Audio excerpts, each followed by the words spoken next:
ಪೂರ್ಣವಾಗಿದೆಯೋ, ಯಾವುದು ಶುದ್ಧ ಸ್ವರೂಪವಾಗಿದೆಯೋ ಅದುವೇ ಏನದ ಅಂದ್ರ ಪರಬ್ರಹ್ಮ ಅಂತ ತಿಳ್ಕೊಂಡು ಪರಬ್ರಹ್ಮನ ವಸ್ತು ನಿರ್ದೇಶ ರೂಪ ಮಂಗಲವನ್ನು ಮಾಡ್ತಾ ಇತ್ತು. ತಮ್ಮೆಲ್ಲರಿಗೆ ಗೊತ್ತಿದ್ದ ಹಾಗೆ ಮಂಗಲ 3 ಪ್ರಕಾರವಾಗಿದೆ. ಒಂದು ವಸ್ತು ನಿರ್ದೇಶ ರೂಪ ಮಂಗಲ, ಒಂದು ಆಶೀರ್ವಾದ ರೂಪ ಮಂಗಲ, ಇನ್ನೊಂದು ನಮಸ್ಕಾರ ರೂಪ ಮಂಗಲ. ಈ ಗ್ರಂಥದಲ್ಲಿ ವಿಠ್ಠಲದಾಸರು ವಸ್ತು ನಿರ್ದೇಶ ರೂಪ ಮಂಗಲವನ್ನು ಮಾಡಿದರು. ತಾವೆಲ್ಲರೂ ನಿನ್ನಿನ ದಿವಸ ಪರಮಾನುಭವ ಕೇಳಿ ಅಲ್ಲಿ ನಮಸ್ಕಾರ ರೂಪ ಮಂಗಲ ಮತ್ತು ಆಶೀರ್ವಾದ ರೂಪ ಮಂಗಲವನ್ನು ಕೂಡ ಮಾಡ್ಕೊಂಡು ಬಂದಿದ್ದಾರೆ. ಇಲ್ಲಿ ನಿಶ್ಚಲದಾಸರು ವಸ್ತು ನಿರ್ದೇಶ ರೂಪ ಮಂಗಲವನ್ನು ಮಾಡಿದಾಗ ನಿನ್ನಿನ ದಿವಸ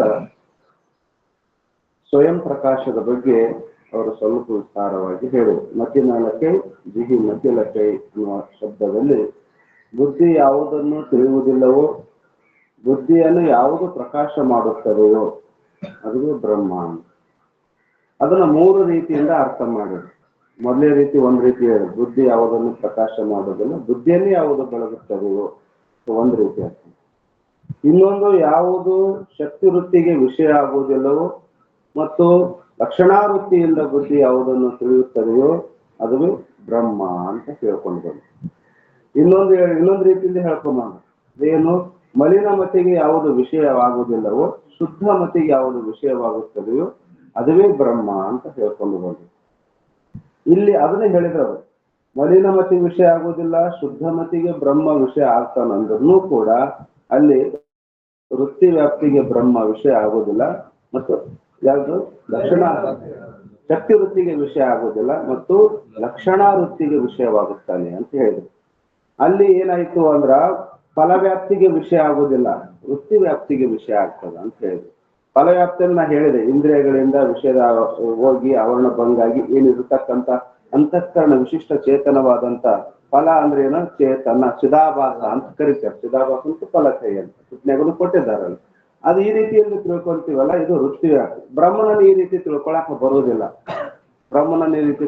ಬರೋದಿಲ್ಲ, ಮತ್ತು ಬ್ರಹ್ಮ ಏನದಾನಂದ್ರ ಅವರ ಸ್ವಯಂ ಪ್ರಕಾಶ ವಿಜ್ಞಾನ ಅಂದ್ರೆ ಆವರಣ ಭಂಗಾರ್ಥ ವೃತ್ತಿ ಕೆಲಸ ಏನು, ಬ್ರಹ್ಮಾಕಾರವಾದಂತ ವೃತ್ತಿ ಬ್ರಹ್ಮನಲ್ಲಿರ್ತಕ್ಕಂಥ ಯಾವ್ದು ಅಜ್ಞಾನಕೃತ ಆವರಣ ಅದಲ್ಲ, ಆವರಣವನ್ನು ನಿವೃತ್ತಿ ಮಾಡೋದು ಮಾತ್ರ ವೃತ್ತಿ ಕೆಲಸದ. ಅಲ್ಲಿ ಏನಾದ ಪ್ರಕಾಶ ರೂಪವಾದಂತ ಬ್ರಹ್ಮ ತನ್ನ ಬೆಳಕಿನೊಳಗನೆ ಏನ್ ಮಾಡ್ತಾನಂದ್ರ ಪ್ರಕಾಶಿತಗೊಳ್ಳುತ್ತಾನ ಅಂತ ಒಂದು ಉದಾಹರಣೆ ಕೊಟ್ಟಿದ್ರು. ಯಾವ್ದ್ರ ಉದಾಹರಣೆ ಕೊಟ್ಟಿದ್ರು? ದೀಪದ ಮಣಿದ ಉದಾಹರಣೆ ಕೊಟ್ಟಿದ್ರು. ಒಂದು ಪ್ರಕಾಶ ರೂಪವಾದಂತ ಒಂದು ಮಣಿ ಇರ್ತದ.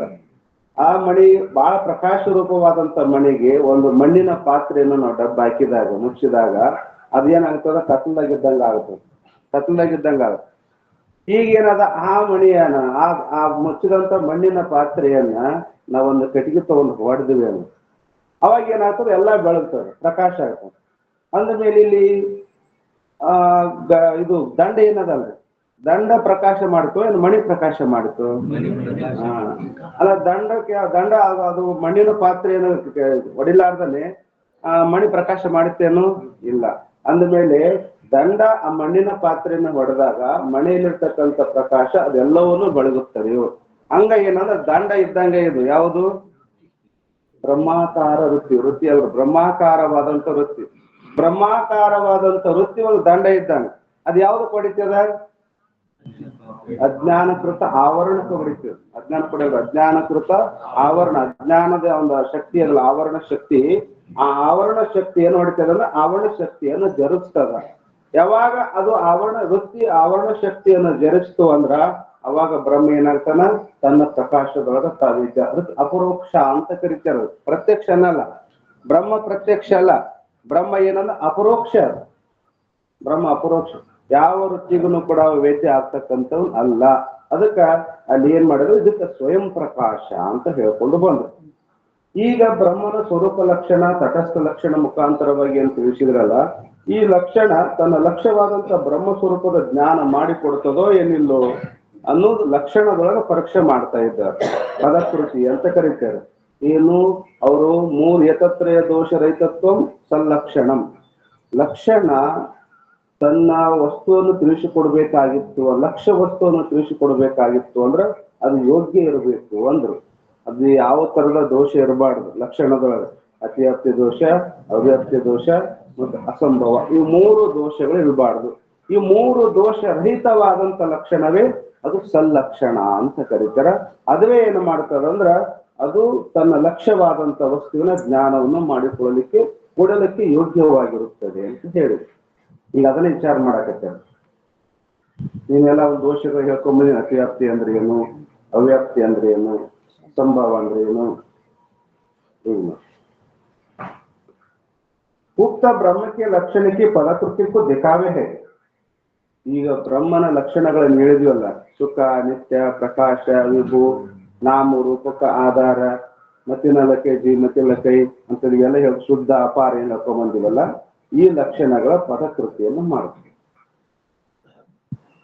जो केवल ब्रह्म सुख है ऐसा कहे तो ವಿಷಯ ಸುಖ ನೋಡ್ರಿ, ನಾವು ಸುಖ ರೂಪಕ್ಕನೇ ಬ್ರಹ್ಮ ಅಂತ ಹೇಳಿ, ಸುಖ ಇದ್ದೇ ಬ್ರಹ್ಮ, ಸುಖವೇ ಬ್ರಹ್ಮ. ಸುಖವೇ ಬ್ರಹ್ಮ ಅಂದ್ರ ನಮ್ಮ ಈ ಸುಖವೇ ಬ್ರಹ್ಮ ಅನ್ನುವ ಲಕ್ಷಣ ಎಲ್ಲಿ ಹೋಗ್ತದ ಅಂದ್ರ ವಿಷಯ ಸುಖದಲ್ಲಿ ಹೋಗುತ್ತದೆ. ವಿಷಯಜನ್ಯನೂ ಒಂದು ಸುಖ ಅದ, ವಿಷಯಜನ್ಯ ಸುಖ ಅದಲ್ಲ. ನಾವು ಸುಖನೇ ಬ್ರಹ್ಮ ಅಂದಿವಿ ಅಂದ್ರ ವಿಷಯ ಸುಖನೂ ಕೂಡ, ವಿಷಯ ಸುಖಕ್ಕೆ ನಾವು ಬ್ರಹ್ಮ ಅನ್ಬೇಕಾಗ್ತದೆ. ಅದ ನಾವು ಮಾಡ್ತಕ್ಕಂಥ ಬ್ರಹ್ಮನ ಲಕ್ಷಣ ಅತಿವ್ಯಾಪ್ತಿ ದೋಷ ಉಳಿದಿರುತ್ತದೆ, ತನ್ನ ಲಕ್ಷ್ಯದಲ್ಲಿನೂ ಕುಂದಿರ್ತದ, ಮತ್ತು ಅನ್ಯ ಪದಾರ್ಥವಾದಂತ ಅನ್ಯ ಅಲಕ್ಷ್ಯದಲ್ಲಿನೂ ಕುಂದಿರ್ತದ. ಲಕ್ಷಣ ಹೋಗ್ತದ ಅಂದ ಮೇಲೆ ಇದು ಯೋಗ್ಯವಾದಂತ ಲಕ್ಷಣ ಆಗೋದಿಲ್ಲ. ಅದಕ್ಕೆ ಹೇಳಿದ್ರು ಸುಖನೇ ಬ್ರಹ್ಮ ಅಂತ ಹೇಳಿದೀವಿ ಅಂದ್ರ ಇದು ಅತಿವ್ಯಾಪ್ತಿ ದೋಷ ಉಳಿದಾಗುತ್ತೆ. ಯಾಕೆ? ವಿಷಯ ಸುಖದಲ್ಲಿ ಲಕ್ಷಣ ಹೋಗುತ್ತದೆ. ಮತ್ತೆ ಇನ್ನೊಂದು ಹೇಳಿದ್ರು ಅಥವಾ ನ್ಯಾಯ ಮತ ಮೇ ಆತ್ಮ का आनंद गुण माने है तिनमें ब्रह्म के लक्षण की अतिव्याप्ति होगी. ನೈಯಾಯಿಕರು ನ್ಯಾಯಮತ ಅಂತಲ್ಲ, ನ್ಯಾಯಶಾಸ್ತ್ರದೊಳಗೆ ಏನ್ ಮಾಡ್ತಾರ ನೈಯಾಯಿಕರು, ಆತ್ಮ ಆನಂದ ಗುಣ ಅಂತ ಹೇಳ್ತಾರೆ. ಆತ್ಮ ಆನಂದ ಗುಣ ಅಂತ ಹೇಳಿರೋದ್ರಿಂದ ನಮ್ಮ ಈ ಸುಖನೇ ಬ್ರಹ್ಮ ಅನ್ನುವ ಲಕ್ಷಣ ವಿಶೇಷ ಸುಖದಲ್ಲಿ ಹೆಂಗ ಅತಿವ್ಯಾಪ್ತಿ ಆಗುತ್ತದೆಯೋ ಹಂಗ ನ್ಯಾಯಶಾಸ್ತ್ರದಲ್ಲಿ ಪ್ರತಿಪಾದನೆ ಮಾಡಿದಂತ ಆತ್ಮ ಆನಂದ ಗುಣ ಅಂತ ಹೇಳಿದಾರ, ಅಲ್ಲಿ ಕೂಡ ನಮ್ಮ ಲಕ್ಷಣ ಏನಾಗ್ತದ, ಅತಿವ್ಯಾಪ್ತಿ ದೋಷ ಉಳಿದಾಗುತ್ತದೆ. ಅದಕ್ಕೆ ಅವ್ರು ಏನ್ರಿ, ಇವು ದೋಷ ಅತಿವ್ಯಾಪ್ತಿ ದೋಷ ಆಗ್ತದ ಅಂತ ತಿಳ್ಕೊಂಡು ಅವ್ರು ಏನ್ ಮಾಡಿದ್ರು, ಸುಖಕ್ಕೆ ಸಾಥಿ ನಿತ್ಯ ಕಯ ಹೈ. ಅದಕ್ಕೆ ಒಂದೇ ಹೇಳಿಲ್ಲ, ಅವ್ರು ಸುಖನೇ ಬ್ರಹ್ಮ ಅಂತ ಹೇಳಿಲ್ಲ. ಸುಖನೇ ಬ್ರಹ್ಮ ಅಂದ್ರ ಅದು ದೋಷ, ಅದು ಲಕ್ಷಣ ಏನಾಗ್ತದ, ದೋಷ ಉಳಿದಾಗುತ್ತದೆ. ಯಾವ ದೋಷ? ಅತಿವ್ಯಾಪ್ತಿ ದೋಷ ಉಳಿದಾಗುತ್ತದೆ. ಯಾಕೆ ಅತಿವ್ಯಾಪ್ತಿ ದೋಷ ಉಳಿದಾಗ್ತದ? ವಿಷಯ ಸುಖದಲ್ಲಿನೂ ಆ ಲಕ್ಷಣ ಹೋಗಕತ್ತದ, ಕುಂದ್ರಕತ್ತದ. ಮತ್ತು ನ್ಯಾಯಶಾಸ್ತ್ರದಲ್ಲಿ ಆತ್ಮ ಆನಂದ ಗುಣ ಅಂತ ಹೇಳಿದ್ದಾರ, ಅವರ ಮತದೊಳಗೂ ಕೂಡ ಲಕ್ಷಣ ಹೋಗೋದ್ರಿಂದ ಅತಿವ್ಯಾಪ್ತಿ ದೋಷ ಉಳಿದಿರ್ತದ. ಆ ಅತಿವ್ಯಾಪ್ತಿ ದೋಷವನ್ನು ಕಳೆದಕ್ಕೋಸ್ಕರವಾಗಿ ಗ್ರಂಥಕಾರ ಏನ್ ಮಾಡಿದ್ದಾರೆ, ಸುಖದ ಜೊತೆಗೆ ನಿತ್ಯ ಅಂತ ಒಂದು ಪದ ಇಟ್ಟಿದ್ದಾರೆ. ನಿತ್ಯ ಸುಖನೂ ಅದ, ನಿತ್ಯನೂ ಅದ ಅಂತ ಹೇಳಿದ್ರು. ಆದ್ರೆ ಇಲ್ಲಿ ಅತಿವ್ಯಾಪ್ತಿ ದೋಷ ಆಗಂಗಿಲ್ಲ. ಇದೆ ಸುಖದ ಜೊತೆಗೆ ಸುಖ ಯಾವುದು ಸುಖ ರೂಪವಾಗಿದೆಯೋ, ಯಾವುದು ನಿತ್ಯ ರೂಪವಾಗಿದೆಯೋ, ಸುಖ ನಿತ್ಯ ರೂಪ ಉಳಿದೇ ಬ್ರಹ್ಮ ಅಂತ ನಾವು ಬ್ರಹ್ಮನ ಲಕ್ಷಣ ಮಾಡಿದ್ವಿ ಅಂದ್ರ ಅತಿವ್ಯಾಪ್ತಿ ದೋಷ ಬರುವುದಿಲ್ಲ. ಯಾಕ ಅಂದ್ರ ವಿಷಯ ಸುಖ ಏನದ ಎಲ್ಲರಿಗೂ ಗೊತ್ತದ, ಇದ ಪಕ್ಕ ಅನುಭವ. ಮಂಜು ಬೆರೆಸಿದ ಸವಿಯುಟ ಕಡಿಯೋಳಿಯುವುದು ಅದೇ ಮಾಡ್ತದ. ಕಡೆಗೆ ಏನ್ ಮಾಡ್ತದ ಅಂದ್ರ ಅದು ನಮ್ಗೆ ನೋವನ್ನೇ ಕೊಡುತ್ತದ, ದುಃಖವನ್ನೇ ಕೊಡುತ್ತದೆ. ವಿಷಯ ಸುಖ ಶಾಶ್ವತವಾಗಿರುವುದಿಲ್ಲ ಅದು. ಅದಕ್ಕೆ ಅವರಂತಾರ, ನಾವು ಸುಖದ ಜೊತೆಗೆ ನಿತ್ಯ ಅಂತ ಇಡೋದ್ರಿಂದ ನಮ್ಮ ಬ್ರಹ್ಮನ ಲಕ್ಷಣ ವಿಷಯ ಸುಖದಲ್ಲಿ ಹೋಗುವುದಿಲ್ಲ. ಯಾಕ ಅಂದ್ರ ಅನಿತ್ಯ ಸುಖ, ವಿಷಯಜನ್ಯ ಸುಖ ಅನಿತ್ಯ ಇರುತ್ತದೆ. ಮತ್ತೆ ನ್ಯಾಯಶಾಸ್ತ್ರದೊಳಗೆ ಆತ್ಮನಿಗೆ ಆನಂದ ಗುಣ ಅಂತ ಒಪ್ಪಿದ್ದಾರಲ್ಲ, ಸೋಬಿ ನೈಯಾಯಿಕಾತ್ಮಕ ಆನಂದ ಗುಣ ಮಾನೆ ಹೇ, ಸೋಬಿ ಅನಿತ್ಯ ಮಾನೆ ಹೇ. ಅವ್ರು ನಿತ್ಯ ಅಂತ ಒಪ್ಪಿಲ್ಲ, ನಿತ್ಯ ಅಂತ ಒಪ್ಪಕ್ ಬರುವುದನ್ನೇ ಇಲ್ಲ. ಯಾಕಂದ್ರ ಆ ಸುಖ ಆತ್ಮನ ಸ್ವರೂಪ ಅಂತ ಹೇಳಿದ್ರೆ ಕರೆಕ್ಟ್ ಆಗ್ತಿತ್ತು. ಅವ್ರ ಆತ್ಮನ ಸ್ವರೂಪ ಅಂತ ಹೇಳಿಲ್ಲ, ಗುಣ ಅಂತ ಹೇಳ. ಗುಣ ಅಂದ್ರೆ ಏನು? ಆಗಮಪ ಏನು ಗುಣ, ಒಂದು ಕ್ಷಣದಾಗ ಇರ್ತದೆ, ಒಂದು ಕ್ಷಣದಾಗ ಇರುವುದಿಲ್ಲ. ಸ್ವಭಾವ ಬೇರೆ, ಗುಣ ಬೇರೆ. ಅದಕ್ಕೆ ಹೇಳ್ತಾರೆ ಸ್ವಭಾವ ಬದಲಿಸಕ್ ಆಗಲ್ಲ, ಗುಣ ಬದಲಿಸ್ಬೋದು. ಸ್ವಭಾವ ಅದಕ್ಕೆ ಹೇಳ್ತಾರಲ್ಲ, ಹುಟ್ಟು ಇದನ್ನು ಸ್ವಭಾವ ಸುಟ್ಟು ಹೋಗಲ್ಲ ಅಂತ. ಹುಟ್ಟು ಗುಣ ಸುಟ್ಟಲ್ಲ, ಅಲ್ಲ ಸ್ವಭಾವ. ಸ್ವಭಾವ ಗುಣ ಬದಲಾಗಬಹುದು ಕರೆ, ಸ್ವಭಾವ ಏನದ, ಸ್ವಭಾವ ಎಂದು ಕೂಡ ಬದಲಾಗುವುದೇ ಇಲ್ಲ. ಅಂದ್ರ ಆತ್ಮ ಸುಖರೂಪ ಅಂತ ಹೇಳಿದ್ರ ಅಂದ್ರೆ ಅತಿ ಆಗ್ತಿದ್ದಿಲ್ಲ, ಕುಂದಿರ್ತಿತ್ತ ಕರೆ. ಅವರ ಆತ್ಮ ಆನಂದ ಗುಣ ಅಂತ ಹೇಳಿದ್ದ. ಆತ್ಮ ಗುಣ ಅಂದ್ರ ಅದು ಗುಣ ಯಾವಾಗಲೂ ಸದಾ ಇರುವುದನ್ನಿಲ್ಲ, ಕ್ಷಣ ಕ್ಷಣದ ಉತ್ಪತ್ತಿ ನಾಶ ಉಳಿದಿರುತ್ತದೆ. ಆದ್ದರಿಂದ ಅಲ್ಲಿ ನಮ್ಮ ಆತ್ಮನ ಆ ಬ್ರಹ್ಮನ ಲಕ್ಷಣ ಯಾವುದು? ಸುಖದ ಜೊತೆಗೆ ನಿತ್ಯ ಅಂತ ಇಡುವುದರಿಂದ ಅಲ್ಲಿ ಅತಿವ್ಯಾಪ್ತಿ ಆಗುವುದೇನೇ ಇಲ್ಲ. ಅನಿತ್ಯ ಮಾನೇ ಅವ್ರ ಅನಿತ್ಯ ಅಂತ ಹೋಗ್ತಾರ. यह ಬ್ರಹ್ಮ ಸುಖ ಅವರ ನಿತ್ಯ ಕಯ ಹೈ ಯಾತೆ ತಿನ್ಮೆ ಅತಿವ್ಯಾಪ್ತಿ ನೈ. ಆದ್ದರಿಂದ ಬ್ರಹ್ಮನ ಲಕ್ಷಣದೊಳಗ ಸುಖದ ಜೊತೆಗೆ ಏನಂತ ಇಟ್ಟಿದ್ದಾರೆ ಅವರು? ನಿತ್ಯ ಅನ್ನೋ ಒಂದು ವಿಶೇಷಣ ಇಡುವುದರಿಂದ ನಮ್ಮ ಬ್ರಹ್ಮನ ಲಕ್ಷಣ ವಿಶೇಷ ಸುಖದಲ್ಲಿನೂ ಅತಿವ್ಯಾಪ್ತಿ ಆಗುದಿಲ್ಲ. ನ್ಯಾಯಶಾಸ್ತ್ರದಲ್ಲಿ ಒಪ್ಪಲ್ಪಟ್ಟಂತ ಆತ್ಮ ಆನಂದ ಗುಣ ಅಂದ್ರೆ ಅಲ್ಲಿನೂ ಕೂಡ ನಮ್ಮ ಲಕ್ಷಣ ಅತಿವ್ಯಾಪ್ತಿ ಆಗುವುದನ್ನೇ ಇಲ್ಲ. ಈಗ ಒಂದಾಯ್ತ್ರಿ, ಸುಖ ಅಂತ ಹೇಳಿದ್ರು, ಅತಿವ್ಯಾಪ್ತಿ ದೋಷವನ್ನು ಹೇಳಿದ್ರು, ಆ ಅತಿವ್ಯಾಪ್ತಿ ದೋಷ ನಿವೃತ್ತಿ ಮಾಡೋಕ್ಕೋಸ್ಕರವಾಗಿ ಸುಖದ ಜೊತೆಗೆ ನಿತ್ಯ ಅಂತ ಹೇಳಿದ್ರು. ನಿತ್ಯ ಅಂತ ಹೇಳೋದ್ರಿಂದ ಅದು ಲಕ್ಷಣ ಆಯ್ತು, ನಿರ್ದೋಷ ಆಯ್ತು, ಯಾವ ದೋಷನೂ ಇಲ್ಲ. ಸುಖ ನಿತ್ಯ ಇದ್ದದ್ದೇ ಬ್ರಹ್ಮ ಅಂತ ಹೇಳಿ. ಈಗ ಎರಡನೇದು, ಜೋ ಕೇವಲ ಬ್ರಹ್ಮ ನಿತ್ಯ ಹೈ ಐಸಾ ಕೈ ಆಯ್ತು. ಸುಖ ಬಿಟ್ಬಿಡ್ರಿ ನೀವು, ಒಂದೊಂದು ಇಡ್ತಾರ ಅವ್ರು. ನಿತ್ಯ ಇದ್ದದ್ದೇ ಬ್ರಹ್ಮ, ನಿತ್ಯ ಇದ್ದದ್ದೇ ಬ್ರಹ್ಮ ಅಂತ ಬ್ರಹ್ಮನ ಲಕ್ಷಣ ಮಾಡಿದೀವಿ ಅಂದ್ರ ನ್ಯಾಯ ಮತ ಮೇ ಆಕಾಶ ಕಾಲ ಆದಿಕ್ ನಿತ್ಯ ಮಾನೇ ಹೇ. ನ್ಯಾಯಶಾಸ್ತ್ರದಲ್ಲಿ ಆಕಾಶ ಕಾಲ ದಿಶಾ ಆತ್ಮ ಮನ ಇವಕ್ಕೆ ನಿತ್ಯ ಅಂತ ಹೇಳ್ತಾರೆ. ಆಕಾಶ ಕಾಲ ದಿಶಾ ಆತ್ಮ ಮನ ಇವಕ್ಕೆ ಏನಂತಾರೆ ನ್ಯಾಯಶಾಸ್ತ್ರದಲ್ಲಿ ನಿತ್ಯ ಅಂತ ಹೇಳ್ಯಾರ. ಅಂದ್ರೆ ನಾವು ನಿತ್ಯ ಇದ್ದದ್ದೇ ಬ್ರಹ್ಮ ಅಂದ್ವಿ ಅಂದ್ರ ನ್ಯಾಯಶಾಸ್ತ್ರದಲ್ಲಿ ಒಪ್ಪಲ್ಪಟ್ಟಂತ ಆಕಾಶಕ್ಕೆ ಬ್ರಹ್ಮ ಅನ್ಬೇಕಾಗ್ತದ. ಕಾಲ ದಿಶಾ ಆತ್ಮ ಮನ ನ್ಯಾಯಶಾಸ್ತ್ರದಲ್ಲಿ ಕೊಟ್ಟಂತ ಅವ್ರು ಏನಂತಾವ ಎಲ್ಲಕ್ಕೂ ನಿತ್ಯ ಅಂತಾರ. ಅಂದ್ರೆ ನಮ್ಮ ಬ್ರಹ್ಮ ಲಕ್ಷಣ ಆ ನ್ಯಾಯಶಾಸ್ತ್ರದಲ್ಲಿ ಕೊಟ್ಟಂತ ಆಕಾಶ ಕಾಲ ದಿಶಾ ಆತ್ಮ ಮನದಲ್ಲಿ ಅತಿವ್ಯಾಪ್ತಿ ಆಗುತ್ತದೆ, ಅತಿವ್ಯಾಪ್ತಿ ಆಗುತ್ತದೆ. तिनमें अतिव्याप्ति होवे है, जिसके निवारणार्थ ब्रह्म के लक्षण में नित्य के साथ प्रकाश कया है. ಆ ದೋಷ ನಿವೃತ್ತಿ ಮಾಡೋದಕ್ಕೋಸ್ಕರವಾಗಿ ನ್ಯಾಯಶಾಸ್ತ್ರದಲ್ಲಿ ನಮ್ಮ ಲಕ್ಷಣ ಹೋಗುತ್ತ ಆತ್ಮನ ಬ್ರಹ್ಮನ ಲಕ್ಷಣ ಹೋಗುತ್ತದಲ್ಲ, ಆ ದೋಷವನ್ನು ನಿವೃತ್ತಿ ಮಾಡೋಕ್ಕೋಸ್ಕರವಾಗಿ ನಾವು ಏನ್ ಹೇಳ್ತೀವಿ, ನಿತ್ಯದ ಜೊತೆಗೆ ಪ್ರಕಾಶ ಅಂತ ಇಟ್ಟಿರುತ್ತೆ. ಪ್ರಕಾಶ ನಿತ್ಯನೇ ಇರಬೇಕು, ಪ್ರಕಾಶನೇ ಇರಬೇಕು, ಪ್ರಕಾಶ ಇರಬೇಕು.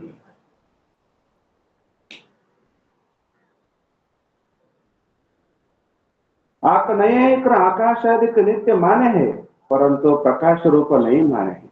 ಅವ್ರ ನಿತ್ಯ ಅಂತಾರ, ಆಕಾಶಕ್ಕೆ ನಿತ್ಯ ಅಂತಾರ, ಅದು ಪ್ರಕಾಶ ಅಂತ ಒಪ್ಪಕ್ ಬರಲ್ಲ. ಆಕಾಶ ಕಾಲ ದಿಶಾ ಇವಕ್ಕೆ ಏನಂತಾರ ನಿತ್ಯ ಅಂತ ಒಪ್ಪಿದ್ದಾರೆ, ಕರೆ ಅದ ಪ್ರಕಾಶ ಅಂತ ಅವರು ಒಪ್ಪಿರುವುದನ್ನೇ ಇಲ್ಲ.